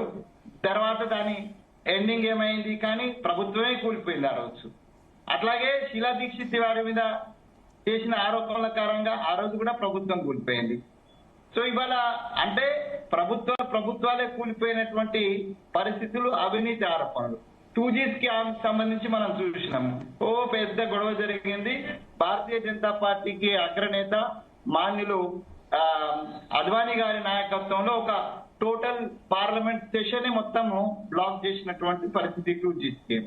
బట్ దాని తర్వాత వచ్చినటువంటి రిజల్ట్ మనం చూసినాం. సో ఇక్కడ ఈ దేశంలో, ఈ రాజ్యాంగంలో, ఈ న్యాయ వ్యవస్థలో బదనాం చేస్తారు, కానీ బదనాం అయిన తర్వాత బదనాంకు నుంచి బయటపడితే దానికి కంపెన్సేషన్ అంటూ ఏముండదు. అదంతే, ఇక నష్టపోయినాడు. దానికంటూ ఒక సొల్యూషన్ ఈ దేశంలో లేదు, ఈ రాజకీయాల్లో అసలు లేదు. సరే, కవిత గారి యొక్క వ్యక్తిగతమైనటువంటి ఉత్థానం ఎట్లా ఉంటది, భవిష్యత్తు ఎట్లా ఉంటది, ఆమె పార్టీ పెడితే ఎట్లా ఉంటది అనేటువంటిది తర్వాత అంశం. సో ఇప్పటికైతే ఆమె ఒక బూస్టింగ్ తోటి ఒక మనోధైర్యంతో ఆమె నిలబడేటువంటి ఒక అవకాశం ఈ Okay. కోర్టు తీర్పు వల్ల వచ్చిందని చాలా స్పష్టం. ఓకే అండి, ఎస్. అదే విధంగా బీజేపీ నుంచి శంకరుల రవికుమార్ గారు కూడా జాయిన్ అయ్యారు. రవికుమార్ గారు, గుడ్ ఈవినింగ్ అండి. నేను మళ్ళీ వస్తాను మీ దగ్గరికి. ఎస్, హేమ గారు, సో ఏం చెప్తారు? రౌస్ అవెన్యూ కోర్టు తీర్పు తర్వాత కేజ్రీవాల్ కట్టతడి పెట్టుకోవడం అండ్ ఇంకొకటి జరిగిన తర్వాతనే పరిణామాలు కూడా మారబోతున్నాయి. అటు సిబిఐ కూడా ఈ విషయంలో మళ్ళీ హైకోర్టును ఆశ్రయించే ఛాన్సెస్ ఉన్నాయంటూ కూడా అంటున్నారు. కాబట్టి సో ఏంటి, ఎట్లా రియాక్ట్ అవుతున్నారు మీరు? నమస్తే అండి అందరికి. అయితే ఈ రోజున మళ్ళీ ఈడీ సిబిఐలో ఇప్పుడు అమిత్ షా గారికి గాని మోడీ గారికి గాని బీజేపీ ప్రభుత్వానికి ఒక ఆపోజిట్ లీడర్ ఎవరైనా ఉన్నారు అంటే ఓన్లీ ఆమ్ ఆద్మీ పార్టీ కేజ్రీవాల్ గారు. ఎందుకంటే తను వచ్చేసి ఒక 3 టర్మ్స్ వచ్చేసి తను సీఎం గా ఉన్నారు. అక్కడ పెట్టినాక ఒక 1 year లోపలనే, ఒక నేషనల్ పార్టీ పెట్టగానే 1 year లోపల సీఎం గా ఎదగడం, ఇవన్నీ అసూయతోని తిను మోడీ ప్రభుత్వం వచ్చిన తర్వాత కనీసం తను సెంట్రల్ లో ఉన్నందుకు ఇక్కడ ఇదే సెంట్రల్ లో నేను ఉండాలి అని ఒక అక్కుసతోని, ఒక కుట్రతోని ఏమంటారు పార్టీ మీద బురద జల్లుతూ మా పార్టీలో ఉన్న ప్రతి లీడర్ ను వచ్చేసి ఈవెన్ సిట్టింగ్ సీఎం ను కూడా లోపల ఆధారాలు లేవు, ఈడీ సిబిఐని ఆయన ఉపయోగించుకొని మాత్రమే వచ్చేసి ఈ రోజున కోర్టు కేసులు వేసేసి మా నాయకులను వచ్చేసి ఎలా అంటే ఒక పరిపాలనకు దూరం చేసిరు అని చెప్పొచ్చు. అలాగే వచ్చేసి ఈ రోజున చూసుకుంటే ఒక మేనిఫెస్టోలో పెట్టిన ప్రతి ఏదైనా ఒకటి వాగ్దానాలు ఏదైనా చేశారు అంటే అది ఎడ్యుకేషన్, హెల్త్ కానీ, బస్సు ఫ్రీ కానీ, అలాగే చూసుకుంటే కరెంట్ కానీ, 2500 కానీ, ఎవ్రీథింగ్ మా పార్టీ అనేది ఇవన్నీ చెప్పి మేనిఫెస్టోలో ఏదైతే ట్యాక్స్ల పరంగా మనకు కావాల్సింది హెల్త్, ఎడ్యుకేషన్ అనేది దాని మీద ఖచ్చితంగా తను చేశాడు. అలాగే ఒక దేశంలోనే అప్పు లేని రాష్ట్రంగా ఏదైనా ఉన్నది అంటే ఓన్లీ వచ్చేసి ఢిల్లీ ప్రభుత్వము, అది కేజ్రీవాల్ గారే చేశారని చెప్పేసి. ఈ రోజున చూసుకుంటే ఈ ప్రభుత్వాలన్నీ అందరూ చెప్తున్నారే, మరి అన్ని పార్టీలలో వచ్చేసి ఎంతమంది లేరు? ఇదే బీజేపీలో బంగారు లక్ష్మణ్ లేరా, లేకపోతే శివరాజ్ సింగ్ చౌహాన్ లేడా, హిమంత విశ్వశర్మ లేడా, లేకపోతే కులదీప్ సింగ్ లేరా, ఈవెన్ కైలాస్ విజయ్ వర్గీయ లేడా, నారాయణ రాణా లేడా, లేకపోతే ఇక్కడ తెలంగాణలో చూసుకుంటే రఘునందర్ గారి మీద కూడా వచ్చేసి ఆయన మీద జూబ్లీహిల్స్ కేసు ఒకటి ఉంది కదా, రేప్ కేసు, దాని మీద కూడా ఉంది. అలాగే చూసుకుంటే బండి సంజయ్ మీద వచ్చేసి పరీక్షా పత్రాలు లీక్ చేశాడని తన మీద కూడా ఉంది. ఆ విధంగా చూసుకుంటే మన రాజా సింగ్ మీద ఉన్నాయి, ఈటల రాజేందర్ గారి మీద ఉన్నాయి 54 కేసుల వరకు. సో ఇలాంటి కేసులు చూసుకుంటే మన బెంగళూరులో కూడా ఈవెన్ ఏ పార్టీలో ఉన్నా గానీ ఆ పార్టీ నుంచి వాళ్ళ మీద కేసెస్ వచ్చిన ఈడీ సిబిఐ రైట్ చేసినా గానీ బీజేపీలో చేరగానే వచ్చేసి వాళ్ళు ఓన్లీ వాషింగ్ పౌడర్ నిర్మాలాగా వచ్చేసి వాళ్ళ మీద కేసెస్ ఏమి ఉండవు. ఈ దేశంలో కనీసం వచ్చేసి ఎన్నో ఎంపీలు, ఎమ్మెల్యేలు అందరి మీద మర్డర్ కేసులు, మానభంగాల కేసులు, ఇవన్నీ కేసులు, క్రైమ్ కేసులు ఎన్ని రకాలు ఉన్నాయి. మరి అందరినీ బయటికి తీయమని చెప్పు చేతనైతే ఈ బీజేపీ ప్రభుత్వానికి, మోడీ ప్రభుత్వానికి. ఈ రోజున వచ్చేసి ఒక మచ్చ లేని ఒక పార్టీ ఏదైనా ఉందంటే ఓన్లీ ఆమ్ ఆద్మీ పార్టీ. కనీసం నువ్వు ఢిల్లీలో వచ్చేసి నువ్వే ఒక సీఎం గా నువ్వే సెంట్రల్ లో ఉన్నావు, నీ దగ్గరే హోమ్ మినిస్టర్ ఉంది, మరి నువ్వెందుకు వచ్చేసి ఆధారాలను ఇప్పుడు కూడా బయటపడలేకపోయినావు? అందుకే కదా ఈ రోజు వచ్చేసి క్లీన్ చీట్ గా వచ్చేసి ఆమ్ ఆద్మీ పార్టీ బయటపడ్డది. నిజం అనేది నిప్పు లాంటిది, లేట్ గా రావచ్చు కానీ ఖచ్చితంగా బయటికి వస్తుంది. ఏమో అంటారు కదా, ఒక చెట్టు, మామిడి చెట్టు సంథింగ్ ఒక చెట్టు ఉంటుంది, దానికి పండ్లు పండుతా ఉంటాయి. మంచి దానికి మన పండ్లు కావాలని రాళ్ళతో కొట్టినట్టుగా ఇదే ఈ మోడీ ప్రభుత్వం వచ్చేసి మంచి చేస్తే ఓర్వలేక ఈ మోడీ ప్రభుత్వం ఈడీ సిబిఐలను ఉపయోగించుకొని ఒకటి ఏంటంటే నేను కూర్చున్న సింహాసనం కింద వచ్చేసి ఈ కేజ్రీవాల్ గారు ఉన్నారు, ఆమ్ ఆద్మీ పార్టీ ఉన్నది. ఈ రోజున ఖచ్చితంగా నేను వచ్చేసి దీంట్లో ఉండాలి అంటే వీళ్ళని ఎల్లగొట్టాలి, వీళ్ళని ఈ పార్టీ లేకుండా నాశనం చేయాలని ఒకే ఒక కుట్రతోని మాత్రమే మా పార్టీ వాళ్ళందరినీ లోపలేస్తారు అనేది ఖచ్చితంగా తెలుస్తూనే ఉంది. ఈ రోజుకు కూడా క్లీన్ షీట్ లాగా ఉంది. మరి ఇదే ప్రభుత్వాలు ఇన్ని రకాలుగా చేస్తున్నారు. మరి ఈ రోజున ఈ ప్రభుత్వాలలో ఇంతమంది మీద కేసులు ఉన్నాయి. అదే తెలంగాణలో వచ్చి ఓటుకు నోటు కేసులో వచ్చేసి రేవంత్ రెడ్డి గారు తనే ఒప్పుకున్నట్టుగా ఉన్నది కదా. మరి తనని ఎందుకు ఒక సీఎం పోస్ట్ వచ్చేసి రాహుల్ గాంధీ వచ్చేసి తననే ఎందుకు ఎంచుకున్నారు ఒక సీఎం గా? అంటే తెలంగాణలో వచ్చేసి ఏ లీడర్ లేడనా, అందుకేనా వచ్చేసి వీళ్ళు వచ్చేసి ఓన్లీ మన రేవంత్ రెడ్డి గారు ఈ రోజున తెలంగాణ ప్రభుత్వం వచ్చిన తర్వాత 2.5 సంవత్సరాలు తను వచ్చిన తర్వాత ఎన్ని రకాలుగా హైదరాబాద్ తోని జనాలను ఈ విధంగా చూసుకుంటే భూదాన్ భూములలో కానీ ఏ విధంగా ఓన్లీ ఒక రియల్ ఎస్టేట్ వ్యాపారికి వచ్చేసి ఇప్పుడు మనం కట్టబెట్టినందుకు ఈ రోజున ప్రజలను ఎంత ఇబ్బంది పెడుతున్నాడు. ఇంత ముందు ఒక ప్రభుత్వం ఉన్నప్పుడు అలా చేస్తే మీరు రెగ్యులరైజేషన్ చేయాలి అన్న ఆయన మాటలు ఈ రోజు వచ్చేసి ప్రజలను వచ్చేసి రోడ్ల మీద ఎందుకు వేస్తున్నాడు, దాన్ని రెగ్యులరైజ్ ఎందుకు చేయలేకపోతున్నాడు. ఈ రోజు వచ్చేసి కాంగ్రెస్ ప్రభుత్వం కానీ బీజేపీ ప్రభుత్వం కానీ ఈ 2 ప్రభుత్వాలు వచ్చేసి ఏంటిది వీళ్ళు ఒక దొంగ వాక్యాలు వాళ్ళిద్దరూ ఒకటే. ఎలా ఉంటది ఆర్ఎస్ఎస్ వాదిగా వచ్చేసి ఈవెన్ చంద్రబాబు నాయుడుతో పొత్తులో ఉండి ఆయన తొత్తుగానే కదా ఈ రోజు రేవంత్ రెడ్డి గారు ఉన్నారు. ఈ బీజేపీ ప్రభుత్వం కాంగ్రెస్ ప్రభుత్వం చూసుకొని ఇలా వీళ్ళ అండలు చేసుకొని ఆమ్ ఆద్మీ పార్టీని వచ్చేసి బదనం చేయడానికి ఒక క్లీన్ షీట్ ఉన్న ఒక పార్టీ ఏదైనా ఉండాలంటే ఆమ్ ఆద్మీ పార్టీ వాళ్ళని వచ్చేసి ఇక్కడ దేశంలో లేకుండా చేయాలి అని ఒకే అక్కడితోనే గానీ ఇదంతా చేశారు. ప్రజలందరూ చూస్తూనే ఉన్నారు, కోర్టులు కూడా ఉన్నాయి, చట్టం మీద మాకు నమ్మకం ఉంది కాబట్టి ఈ రోజు మా సార్ రిలీజ్ అయ్యారు. ఆమ్ ఆద్మీ పార్టీ అంటే నిజాయితీ అంటే ఆమ్ ఆద్మీ పార్టీ లాగా ఈ రోజు బయటికి వచ్చింది. ఇది అందరికీ తెలిసిన వాస్తవం. ఇది అక్కస్తోనే చేశారు అనేది మాత్రం ప్రజలందరికీ తెలుసు, మీ పార్టీ వాళ్ళందరికీ కూడా తెలుసు. ఎందుకంటే ఈ రోజులలో చూసుకుంటే ఈ ఎమ్మెల్యేలు కాకముందుకి ఎంత వాళ్ళ ఆస్తి ఎంత, ఇప్పుడు అయిన తర్వాత వాళ్ళ ఆస్తులు ఎంత అని చెప్పేసి ఒకసారి బేరీజు వేసుకోమని చెప్పండి. ఏ పార్టీలు ఈ బీజేపీ పార్టీ ఇంకా ఈ కాంగ్రెస్ పార్టీలు ఈ వేరే ఏ పార్టీలు ఉన్నా వాళ్ళు ఎంత సంపాదించారు, వాళ్ళు ఎంత క్రైమ్ చేశారు ఈ రోజున చూసుకుంటే అందరికీ తెలిసిన విషయమే. ఓన్లీ ఆమ్ ఆద్మీ పార్టీని మీరు కుట్రపూరితంగా చేసినందుకు ఈ రోజు ఒక భగవంతుడు ఉన్నాడు అనే దానికి నిదర్శనంగా నిజం నిప్పు లాంటిది అన్నట్టుగా బయటపెట్టి మా సార్ వచ్చేసి ఖచ్చితంగా ఏ కేసులు లేకుండా బయటకు వచ్చారు. మా నాయకుల మీద అందరి మీద క్లీన్ షీట్ వచ్చిందని చెప్పి చెప్తున్నాం. ఓకే అండి హేమ గారు, నేను మళ్ళీ వస్తాను. ఎస్ రవికుమార్ గారు, సో విన్నారు హేమ గారి పాయింట్స్ విన్నారు. అండ్ ఇంకొకటి ఏంటంటే కూడా ఇప్పుడు ఈ లిక్కర్ స్కామ్ కేసు విషయంలో ఇప్పుడు ట్రయల్ కోర్ట్ ఏదైతే క్లీన్ చిట్ ఇచ్చిందో ఈ తర్వాత బీజేపీ పైన ఆరోపణలు వస్తున్నాయి, కేవలం రాజకీయ ప్రతీకారం కోసం ఇదంతా చేస్తుందంటూ కూడా అటు బీ సైడ్ నుంచి కూడా కొన్ని విమర్శలు వస్తున్నాయి. ఏంటి ఏమంటారు? ముందుగా అందరికి నమస్కారం. నేను అప్పటి నుంచి వింటున్నా బీజేపీ పైన ఆరోపణలు ఎందుకు వస్తాయండి? కంప్లైంట్ ఇచ్చింది కాంగ్రెస్ పార్టీ వాళ్ళు.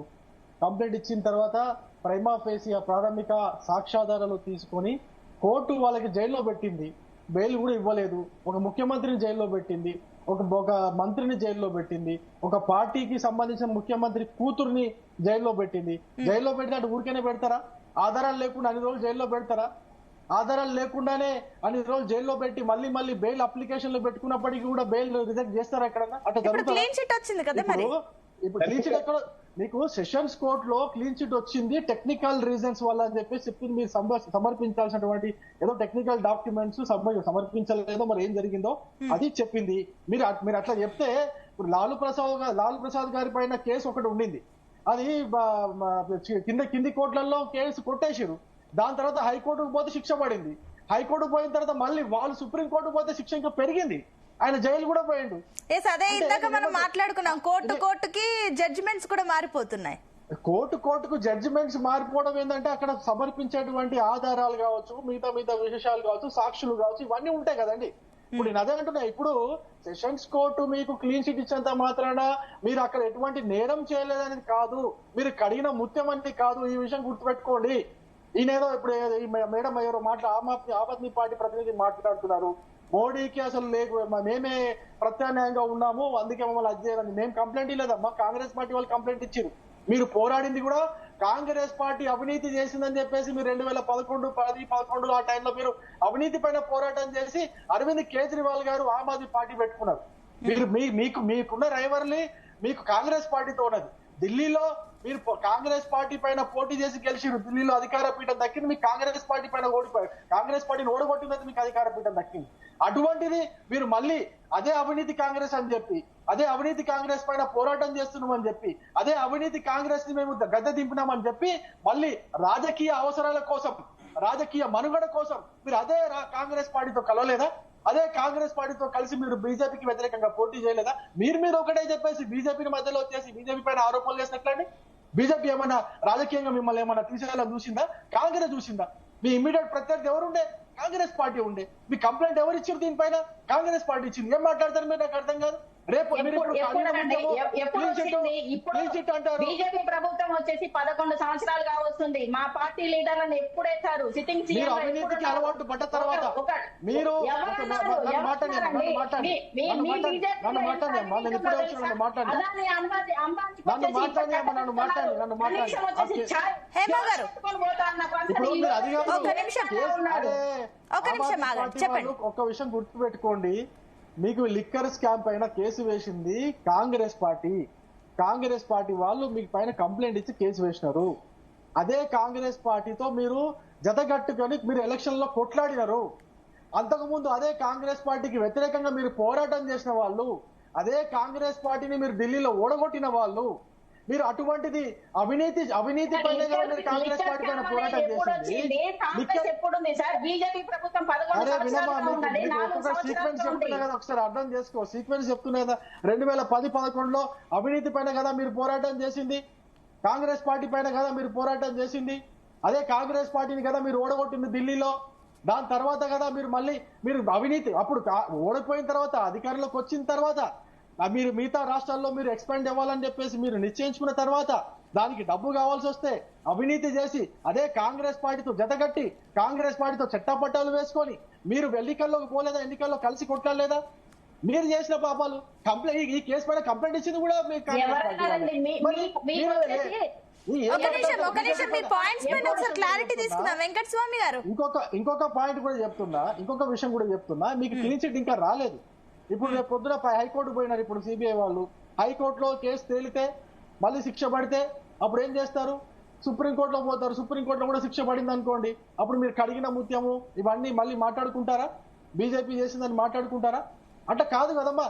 మేము ఒకటే సాక్ష్యం చెప్పు, మీరు నిజంగానే సరే ఆ లిక్కర్ పాలసీలో మీరు ఎటువంటి తప్పులు చేయలేదు అనుకుందాం, మీరు ఎటువంటి ఇది అవినీతి చేయలేదు అనుకుందాం, మరి ఆ పాలసీ ఎందుకు వెనక్కి తీసుకున్నారు? లిక్కర్ పాలసీని ఎందుకు రిటర్న్ తీసుకున్నారు? మీరు అమలు చేయాల్సింది కదా.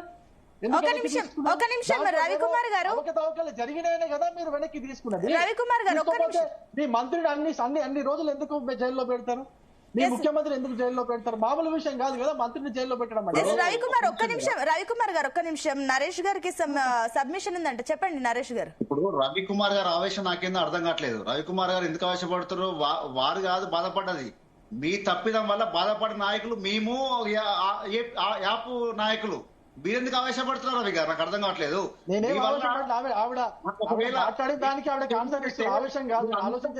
అంతా జడ్జిమెంట్ 33,000 కేసులైన సిబిఐలా, 33 కేసు ఈడీలా ఎన్ని నిరూపితమైనాయి? ఎన్ని నిరూపితమని చెప్పండి. ఎన్ని నిరూపితం చేశారు మీరు? ఎన్ని నిరూపించి చెప్పండి. 33,000 కేసుల్లో 33,000 కేసుల్లో 0.3 అండి. అంటే 99.97% మీరు రాజకీయాల కోసం వాడుతున్న నిజం కదా? సీఎం మీ నాయకులకు ఎందుకు ఆగిపోతే అంటున్నా, మీకు ఎందుకు నరేష్ గారు గుర్తుపెట్టుకోండి. దొంగ నరేష్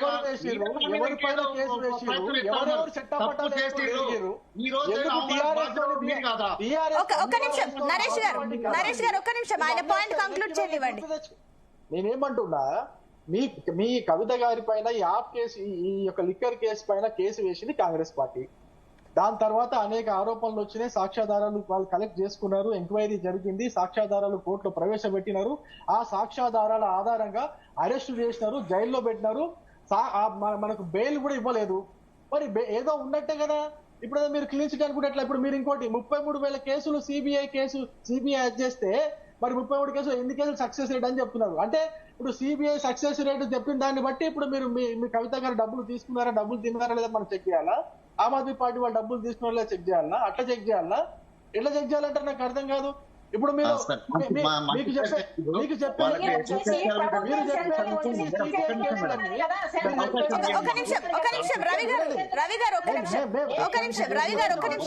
నరేష్ గారు ఒక్క నిమిషం ఆగండి.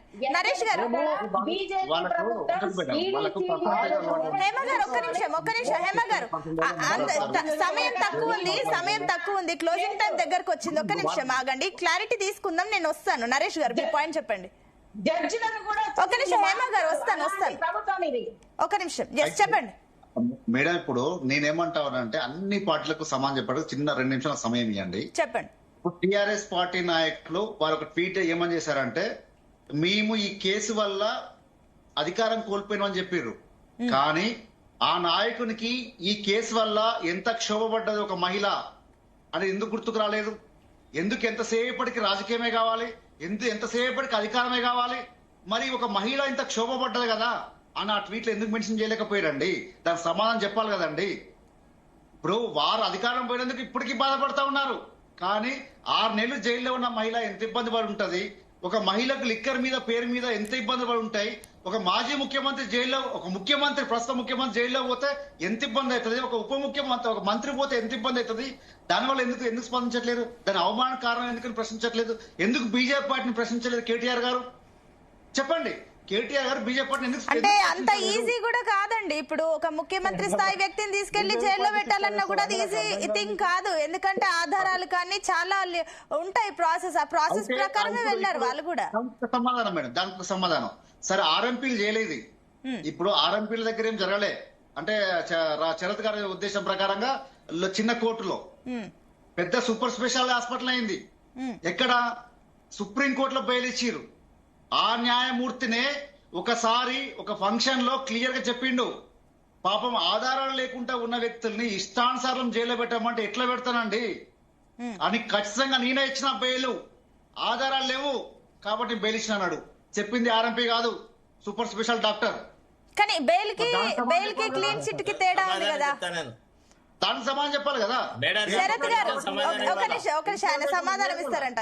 శరత్ గారు శరత్ గారు చాలా ఒక్క నిమిషం చెప్తారు. ఒక్క నిమిషం ఆగండి నరేష్ గారు, వస్తాను మళ్ళీ మీ దగ్గరికి వస్తాను. శరత్ గారు చెప్పండి.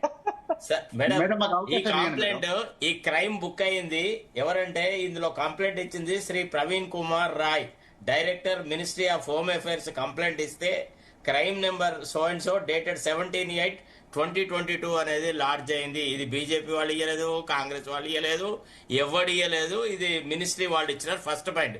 2, ఎన్ని పైసలు ఖర్చు పెట్టి ఇంత న్యాయం సంపాదించారండి? ఢిల్లీలో కొట్లాడి ఒక్కొక్క లాయర్కి ఎన్ని ఫీజులు కట్టారు? ఎక్కడి నుంచి తెచ్చారు? ఏం చేశారు? పేదవాడికి ఇట్లనే న్యాయం దొరుకుతుందా? చాలా దండం పెట్టాలి సారు. మీరు ఫీజుల గురించి లెక్క పెడుతున్నారు. మరి పేద ప్రజల సంగతి ఏంది? మీడియం అడ్వకేట్ సార్, అడగండి ఒకసారి. పేద ప్రజలకు న్యాయం ఇట్లనే ఇప్పించారా మీరు? మేధావులు ఎక్కువ ఉన్నారు, ఆయన రాజకీయ నాయకులు ఎక్కువ కాబట్టి మాట్లాడలేకపోతున్నారు. కానీ మా వెంకటస్వామిని అడగండి. మీరు సుప్రీంకోర్టు లాయర్లని, సుప్రీంకోర్టు హైకోర్టు లాయర్లని డబ్బులతో కొని మీరు ఒక అడ్వకేట్ గా మీరు సమర్థిస్తా ఉన్నారా? మాట్లాడుతా ఉన్నారా? సార్ మీరు ఏం మాట్లాడుతున్నారు? మీరు నాకు ఒక విషయం చెప్పండి ప్లీజ్. అంటే పాల వ్యాపారం చేస్తున్నారా? కవిత పాల వ్యాపారం చేసిందా సార్? ఉత్తిగానే కేసు బుక్ అయిందా? ఏం మాట్లాడుతున్నారు మీరు? ఏదో ఒక చిన్న ఇంటర్లాక్టరీ స్టేట్ లో ఒక జిల్లా కోర్టు ఇచ్చిన ఆర్డర్ ని పెద్ద final report, ఆంధ్రపత్రము,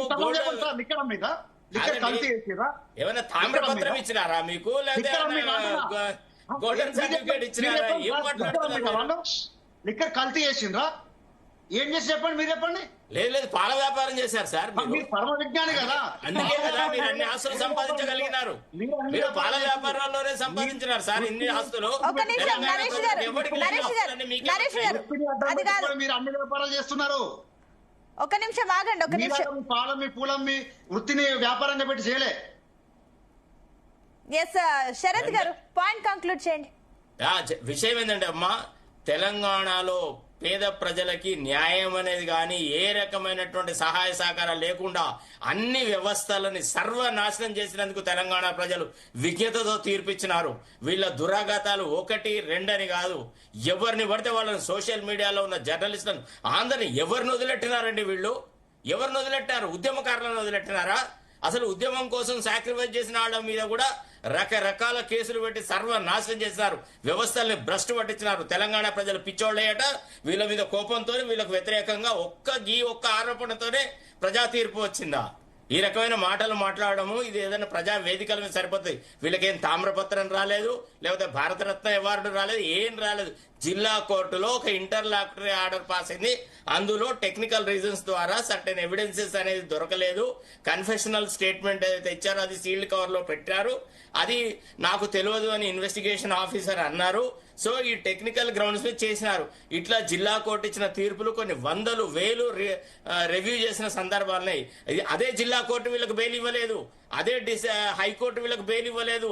justice Surya Kant, the present chief justice of India, ఆయన కూడా ఈ కేసును విచారించినప్పుడు చాలా మంది మీద ప్రాథమికమైన ఎవిడెన్స్ ఉంది కాబట్టి వీళ్ళు బెయిల్ కు అనర్హులు అని కూడా చెప్పినారు. కావాలంటే ఆ తీర్పులు కూడా తీసి చూపెడతాం మేము మీకు. అంటే జిల్లా కోర్టు ఇచ్చిందేమో కరెక్ట్, సుప్రీంకోర్టు refusal to grant bail is రాంగా, లేదా మరి హైకోర్టు ఆఫ్ ఢిల్లీ కూడా వీళ్ళకి బెయిల్ ఇవ్వలేదు కదా. ఎందుకు ముకుల్ రోహత్గిని పెట్టుకొని మీరు వ్యవహారాలు చేసినారు? ఎంతమందికి ముకుల్ రోహత్గి సర్వీసెస్ దొరుకుతాయి? మేధావి గారు, ఇప్పుడు మీరే మేధావి, మీరే మేధావి సార్. గడ్డ మీసాలు మీకు బాగా ఉన్నాయి కాబట్టి మీరే మేధావి. మేము మేధావి కాదు, మేము చదువుకోలేదు.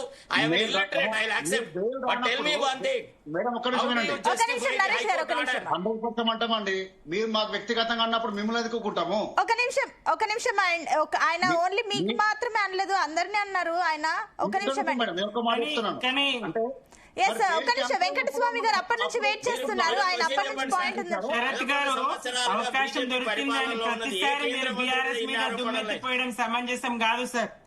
కాదు మేడం, ఒక్క విషయం. ఇప్పుడు 11-12 సంవత్సరాలుగా బీజేపీ ప్రభుత్వం ఉంది కదా, కేంద్ర మంత్రుల మీదనో లేదా బీజేపీ ముఖ్యమంత్రుల మీదనో లేదా ఇంకెవరి మీదనో ఇట్లాంటి ఆరోపణలు వచ్చినాయా? ఒక కాంగ్రెస్ మంత్రుల మీదనే ఎందుకు 2Gలు 3Gలు వచ్చినాయి? లిక్కర్ స్కాములు ఎందుకు బీఆర్ఎస్ మీదనే వచ్చినాయి? లేదా 3 సార్లు నిజాయితీ గల పాలన ఇస్తే వాళ్ళని గెలుచుకున్నారు. మీరు కూడా 2 సార్లు ప్రభుత్వం ఏర్పరిచినారు బీఆర్ఎస్ లో. అప్పుడు మేము కూడా మీతో భాగస్వామ్యంలో ఉన్నాం. మీరు చెడిపోయినప్పుడే కదా. అమిత్ షా గారి మీద లేవండి, అమిత్ షా గారి మీద లేవా కేసులు?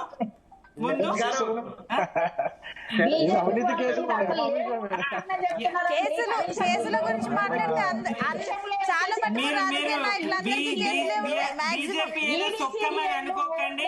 రేపు వాళ్ళ అధికారంలోకి దిగిపోయిన తర్వాత వాళ్ళ మీద కూడా కేసులు మోపబడతాయి, వాళ్ళ అవినీతి కూడా బయటకు వస్తుంది. మీరు సందర్భం దొరికిన ప్రతిసారి తెలంగాణను అభివృద్ధి చేసినటువంటి బీఆర్ఎస్ ను నిందించడం కేసులు రావు సార్. చెప్పండి. అధికారంలో ఉన్నంతసేపు కేసులు బయటకు రావంటారు. కేసులు అంతే కదా, అంతే కదా. అందరు ఎక్కడ చూసినా అదే పరిస్థితి. అందుకే మీ టైంలో కూడా రాలేదంటారా? అధికారంలో ఉన్నప్పుడే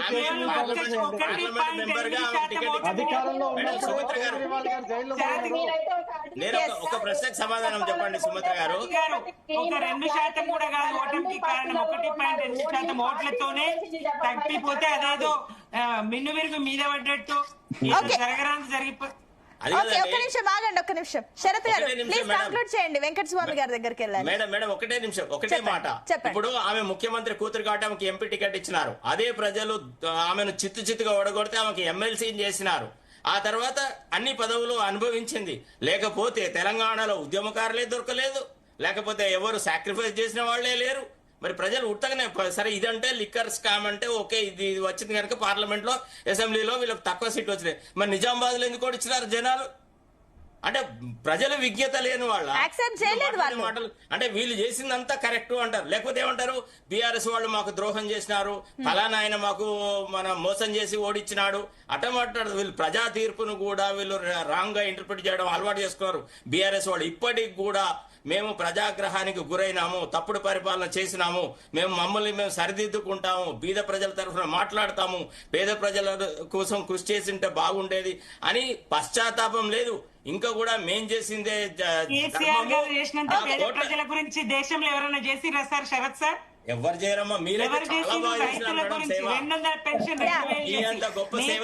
గీతన్నలు, వృత్తి కార్మికులు, బీడీ కార్మికులు, మహిళలు ఎంత మందిని కల్పన పెట్టి సాదుకున్నారు. వెంకటస్వామి గారు, మీ భూములు, మిమ్మల్ని అడిగిన ఒక్కొక్క కౌన్సిలర్ కు 3 కోట్లు ఇచ్చి కొనుక్కునే పరిస్థితి కేతనపల్లిలో ఎట్లా వచ్చింది? మిగతా వాళ్ళు ఎవరి మీరు చూడరా? ఒక నిమిషం ఆగండి శరత్ గారు, ఒక నిమిషం. వెంకటస్వామి గారు, నేను మళ్ళీ వస్తాను. ఒక నిమిషం రవి గారు. వెంకటస్వామి గారు, మీ పాయింట్ కంక్లూడ్ చేయండి. సబ్మిషన్ కూడా అడిగారు కదా ఇందాక. ఇప్పుడు కేసుకి సంబంధించినటువంటి పూర్వపురాలను మనం చర్చిస్తున్న సందర్భంగా దీనికి సంబంధించినటువంటి రాజకీయమైనటువంటి ప్రభావాలను కూడా మనం ఆలోచించాలి. సో రాజకీయంగా భారతీయ జనతా పార్టీ డైరెక్ట్ గా మాకేం సంబంధం లేదని కేసుతో అన్నప్పటికీ ఈ దేశంలో ఈ 12 సంవత్సరాల రాజ్యాంగ వ్యవస్థలను దుర్వినియోగం చేసి రాజకీయ ప్రత్యర్థులను ఇబ్బంది పెట్టేటువంటి క్రమము నిరంతరం కొనసాగింది అనేది చాలా స్పష్టం. ఎవరు బీజేపీ ప్రతినిధి ఒప్పుకోరు, లేకపోతే కాంగ్రెస్ మీద తరఫున వస్తే నేను ఒప్పుకోను, అది వేరు విషయం. బట్ వాస్తవం ఏంటంటే రాజకీయ ప్రత్యర్థులను ఇబ్బంది పెట్టడం కోసము, వాళ్ళను లోపరుచుకోవడం కోసము చేసినటువంటి ప్రయత్నాలలో అనేక మంది రాజకీయ ప్రత్యర్థులుగా ఉన్న వాళ్ళు అనేక మంది మొన్న చనిపోయిన పవార్ గారి దగ్గర నుంచి మొదలుకొని, అశోక్ చవాన్ దగ్గర నుంచి మొదలుకొని, తర్వాత శరత్ అన్ననేమో వాళ్ళ మీద కేసులు లేవంటున్నారు, హేమంత్ బిశ్వ శర్మ దగ్గర నుంచి మొదలుకొని ఈటల రాజేందర్ దాకా అందరి మీద కేసులు ఉన్నాయి సార్. కేసులు లేకుండా ఏం లేరు. సో అది నిరూపితం అవుతుందా కాదా అని కేసుల తర్వాత. సో ఒక్క నిమిషం. సో కాబట్టి రాజకీయ ప్రత్యర్థులను ఇబ్బంది పెట్టడం కోసం జరుగుతున్నటువంటి క్రమంలో వచ్చిందనేటువంటి ఆరోపణల బీఆర్ఎస్ ఆ రోజు అన్నది, లేకపోతే బీజేపీ కేవలం కలిసి ఉన్నది కాబట్టి మేము అరెస్ట్ చేయలేదు అనేటువంటిది ముందు నడిచినటువంటి. దాని తర్వాత పార్లమెంట్ టైంలో బీజేపీ లైనప్ తీసుకోవడం కోసము, రాజకీయంగా కొంత లబ్ధి పొందడం కోసము కవిత అరెస్ట్ కూడా జరిగింది. దాని కారణంగా బీఆర్ఎస్ వెనుకబడిపోయింది అనేది చాలా స్పష్టం. ఇవాళ కూడా ఈ కేసు వచ్చిన తర్వాత కవిత ఫ్రీ అయిపోయింది. ఫ్రీ అయిపోవడానికి దీంట్లో కంప్లీట్ గా అసలు కోర్టుల యొక్క దాన్ని ప్రశ్నించొద్దు అనేటువంటి ధోరణిలో చాలా మంది మాట్లాడుతున్నారు. కానీ కోర్టులను కూడా ప్రభావితం చేస్తున్నటువంటి సందర్భాలు అనేకం ఉన్నాయి. భారతీయ జనతా పార్టీ ఈ 10 ఏళ్లలో అనేక సందర్భాలలో జడ్జిలను ప్రభావితం చేసింది అనేది చాలా స్పష్టం. దాంట్లో రాజ్యాంగ వ్యవస్థలన్నింటినీ కూడా దుర్వినియోగం చేసింది అనేది చాలా స్పష్టం. కాబట్టి ఇవాళ కవితకు వచ్చినటువంటి తాత్కాలికమైనటువంటి ఒక రిలీఫ్ ఏదైతుందో, దీని తర్వాత ఏం జరుగుతుంది, సిబిఐ పోదా all to the CBI. So ఇప్పుడు వచ్చినటువంటి తాత్కాలికమైన దాంట్లో ఆమె వ్యక్తిగతంగా, నేను మరొక్కసారి చెప్తున్నా, శరత్ గారు కూడా చెప్పినారు, ఏ త్యాగాలు చేసిండ్రు కాబట్టి కేసీఆర్ ఇద్దరికి కూడా అద్భుతమైన అందరం దొరికింది. అంతకన్నా త్యాగం చేసినటువంటి అదే పార్టీ వాళ్ళు ఉన్నారు. ఆ పార్టీ బయట ఉన్నటువంటి మాలాంటి వాళ్ళు కూడా ఉన్నారు, శరత్ లాంటి గారు ఉన్నారు. అనేక ప్రజా సంఘాలు కొట్లాడితే కదా అక్క చెప్తున్నది, కేసీఆర్ గారు ఒక్కరే ప్రారంభం చేసింది, కేసీఆర్ గారు ఒకరే ఫైట్ చేసినారు, తెచ్చినారు, కేసీఆర్ గారి నాయకత్వంలో మీరైనా గోపాలం కొట్లాడింది కదా. ఒక్క నిమిషం వినట్టు నువ్వు మాట్లాడలే, ఓపిక వినడానికి ఓపిక ఉండాలి దయచేసి. ఆబాల గోపాలం కొట్లాడింది ఈ రాష్ట్రం కోసం. ఆచార్య జయశంకర్ తన జీవితాన్ని మొత్తాన్ని దారపోసినాడు. కోదండరామ్ ఇంటికి పోయి తలుపులు బలగొట్టినారు. ఏం అరాచకం చేయలేదని అటు కేంద్ర ప్రభుత్వంలో ఉన్నటువంటి భారతీయ జనతా పార్టీ, ఇట్లా రాష్ట్ర ప్రభుత్వంలో ఉన్నటువంటి 9 సంవత్సరాలు ఉన్నటువంటి ఈ భారతీయ రాష్ట్ర సమితి రెండు కూడా రాజ్యాంగ వ్యవస్థలను దుర్వినియోగం చేసినాయని చాలా దుర్వినియోగంలో కవిత గారు దుర్వినియోగంలో కవిత గారు కూడా భాగస్వామి. బీజేపీ టార్గెట్ అయిందా, లేకపోతే కేసీఆర్ గారి కారణంగా కేసీఆర్ గారి కారణంగా అనేక ప్రాబ్లం లేదు. కానీ ఆయన కారణంగా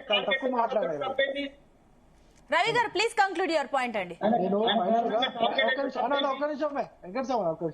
ఇప్పుడు బీఆర్ఎస్ ప్రతినిధి ఆవిడ మాట్లాడుతూ బీజేపీ వాళ్ళు ఒక నిమిషం బీజేపీ వాళ్ళు అధికారంలో ఉన్నారు కాబట్టి ఇంకా వాళ్ళ అవినీతి బయటపడలేదు, అధికారం నుంచి దిగిపోయిన తర్వాత అవినీతి బయటపడతా అన్నట్టుగా మాట్లాడారు. First point. నేను ఒక విషయం చెప్తాను, గుర్తు చేస్తున్నాను మీకు.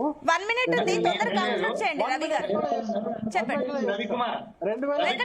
ఒక్క నిమిషం ఆగండి, ఆయన అప్పటి నుంచి వెయిట్ చేస్తున్నారు ఆయన పాయింట్ చెప్పడానికి. ఒక నిమిషం, నేను మీతో కంక్లూజన్ తీసుకుంటాను. ఒక నిమిషం ఆగండి రవి గారు, ప్లీజ్ తొందరగా కంక్లూడ్ చేయండి. నేనేమంటున్నా, కాంగ్రెస్ పార్టీ అధికారంలో ఉన్నప్పుడే ఈ 2G స్కామ్ కావచ్చు, కోల్ స్కామ్ కావచ్చు, ఇవన్నీ బయటపడ్డాయి. వాళ్ళ అధికారంలో ఉన్నప్పుడే ఎందుకంటే చేస్తున్నావు, నన్ను మాట్లాడలేవా? మా గుర్తు నువ్వు చేస్తావా? నువ్వు అధికారంలో రాగానే డిజాల్వ్డ్, రెండు కూడా కొట్టేయబడ్డాయి రవికుమార్. అది కూడా కొద్దిగా మీరు చాలా చదువుకున్న వాళ్ళు, సరే, చాలా నాలెడ్జ్ మాట్లాడుతుంటారు, మీరు డాటా పెట్టి మాట్లాడుతుంటారు. దయచేసి నన్ను వినరా? ఓకే, ఆ డాటా కూడా పెట్టుకొని మాట్లాడితే మంచి తమ్ముడు. ఎందుకంటే ఆవేశపడుతున్నావు, ఆకలి ఎత్తినట్టున్నది నీకు. వెంకటస్వామి గారు ఒక నిమిషం ఆగండి, ఒక నిమిషం. రవి గారు మీ పాయింట్ కంక్లూడ్ చేయండి. రవి గారు, వెంకటస్వామి గారు, నువ్వు డాటా చెప్తావు కదా, అద్భుతమైన డాటా చెప్తావు కదా, ఆ డాటాలో 2G స్కామ్ గురించి లేకపోతే భోపాల్ స్కామ్ గురించి నన్ను చెప్పండి ఉన్నా. ఓకే ఓకే రవి గారు, నేను చివర్లో జాయిన్ అయినా, చెప్పండి, మీ point నేను conclude మాట్లాడలేదు, నన్ను మాట్లాడి అంటున్నా, నేను ఏమంటలే. అదే ఇంతకుముందు బీఆర్ఎస్ ఆవిడ చెప్పినట్టుగా అధికారంలో దిగిన తర్వాత బీజేపీ వాళ్ళు కూడా బయటపడతారు చెప్తే, అధికారంలో ఉన్నప్పుడే అన్ని పార్టీల వాళ్ళే బయటపడ్డాయి, కాంగ్రెస్ వాళ్ళే కూడా అప్పుడే బయటపడ్డాయి. ఆమ్ ఆద్మీ పార్టీ వాళ్ళు అధికారంలో ఉన్నప్పుడే ముఖ్యమంత్రి జైలుకి పోయిండు, మంత్రి జైలుకి పోయిండు. మీరు టీఆర్ఎస్ పార్టీ వాళ్ళు, బీఆర్ఎస్ పార్టీ వాళ్ళు మీరు అధికారంలో ఉన్నప్పుడే కాళేశ్వరం స్కామ్ పైన కావచ్చు, మిగతా స్కామ్ల పైన, గొర్రెల స్కామ్ పైన కావచ్చు, ఆఖరికి దళిత బంధు స్కామ్ పైన కూడా ఆరోపణలు వచ్చినాయి, కేసులు కూడా అయినాయి. అంటే మీరు ఒకవేళ అధికారంలో లేకపోతే వెంటనే కేసులు పడతాయి అనేది కరెక్ట్ కాదనేది తెలుసుకోమని చెప్తున్నా. ఇంకో విషయం చెప్తున్నా, కాంగ్రెస్ గోద్రా కేసు మోదీ గారి మీద అమెరికా వీసా నిరాకరించలేదా? ఒకటి అధికారంలో ఉండగా కూడా క్లీన్ చిట్ తో బయటకు వచ్చిన వాళ్ళు ఉన్నారు. అధికారం పోయిన తర్వాత కేసులు పడ్డం వేరు, అధికారం వచ్చిన తర్వాత కూడా క్లీన్ చిట్స్ తో బయటకు వచ్చిన వాళ్ళు కూడా ఉన్నారు. రైట్, థ్యాంక్ యూ అండి డిబేట్ లో పార్టిసిపేట్ చేసిన అందరికి కూడా. సో చూస్తున్నాం, ఢిల్లీ లిక్కర్ స్కామ్ లో అటు కవితకి క్లీన్ చిట్ వచ్చిన తర్వాత తెలంగాణలో రాజకీయాలు కొత్త మలుపులు తిరిగే ఛాన్సెస్ అయితే స్పష్టంగా కనిపిస్తున్నాయి. కానీ ఈ లిక్కర్ స్కామ్ కి సంబంధించి ఇక్కడతో ఎండ్ కార్డ్ అయితే ఖచ్చితంగా పడలేదు. ఎందుకంటే వెంటనే అటు సిబిఐ కూడా హైకోర్టు తలుపులు అయితే తట్టింది. వెంటనే మళ్ళీ ఈ కేసు మళ్ళీ రీఓపెన్ అయ్యే ఛాన్సెస్ ఉన్నాయి. మళ్ళీ అక్కడ ఎలాంటి తీర్పు వస్తుంది, తర్వాత ఏంటి, ఇది స్టెప్ బై స్టెప్ ప్రాసెస్ అయితే కంటిన్యూ అవుతుంది. కానీ లిక్కర్ స్కామ్ కి అయితే ఇక్కడతో ఎండ్ కార్డ్ పడుతుంది అనేది మాత్రం క్లారిటీగా మనకైతే స్పష్టంగా కనిపించట్లేదు. చూద్దాం ఇప్పుడు నెక్స్ట్ మళ్ళీ ఏం జరుగుతుంది. సిబిఐ ఇప్పుడు మళ్ళీ ఎంట్రీ ఇచ్చింది కాబట్టి ఏం జరుగుతుందో చూడాలి. That's all for now. Keep watching Zee Telugu news.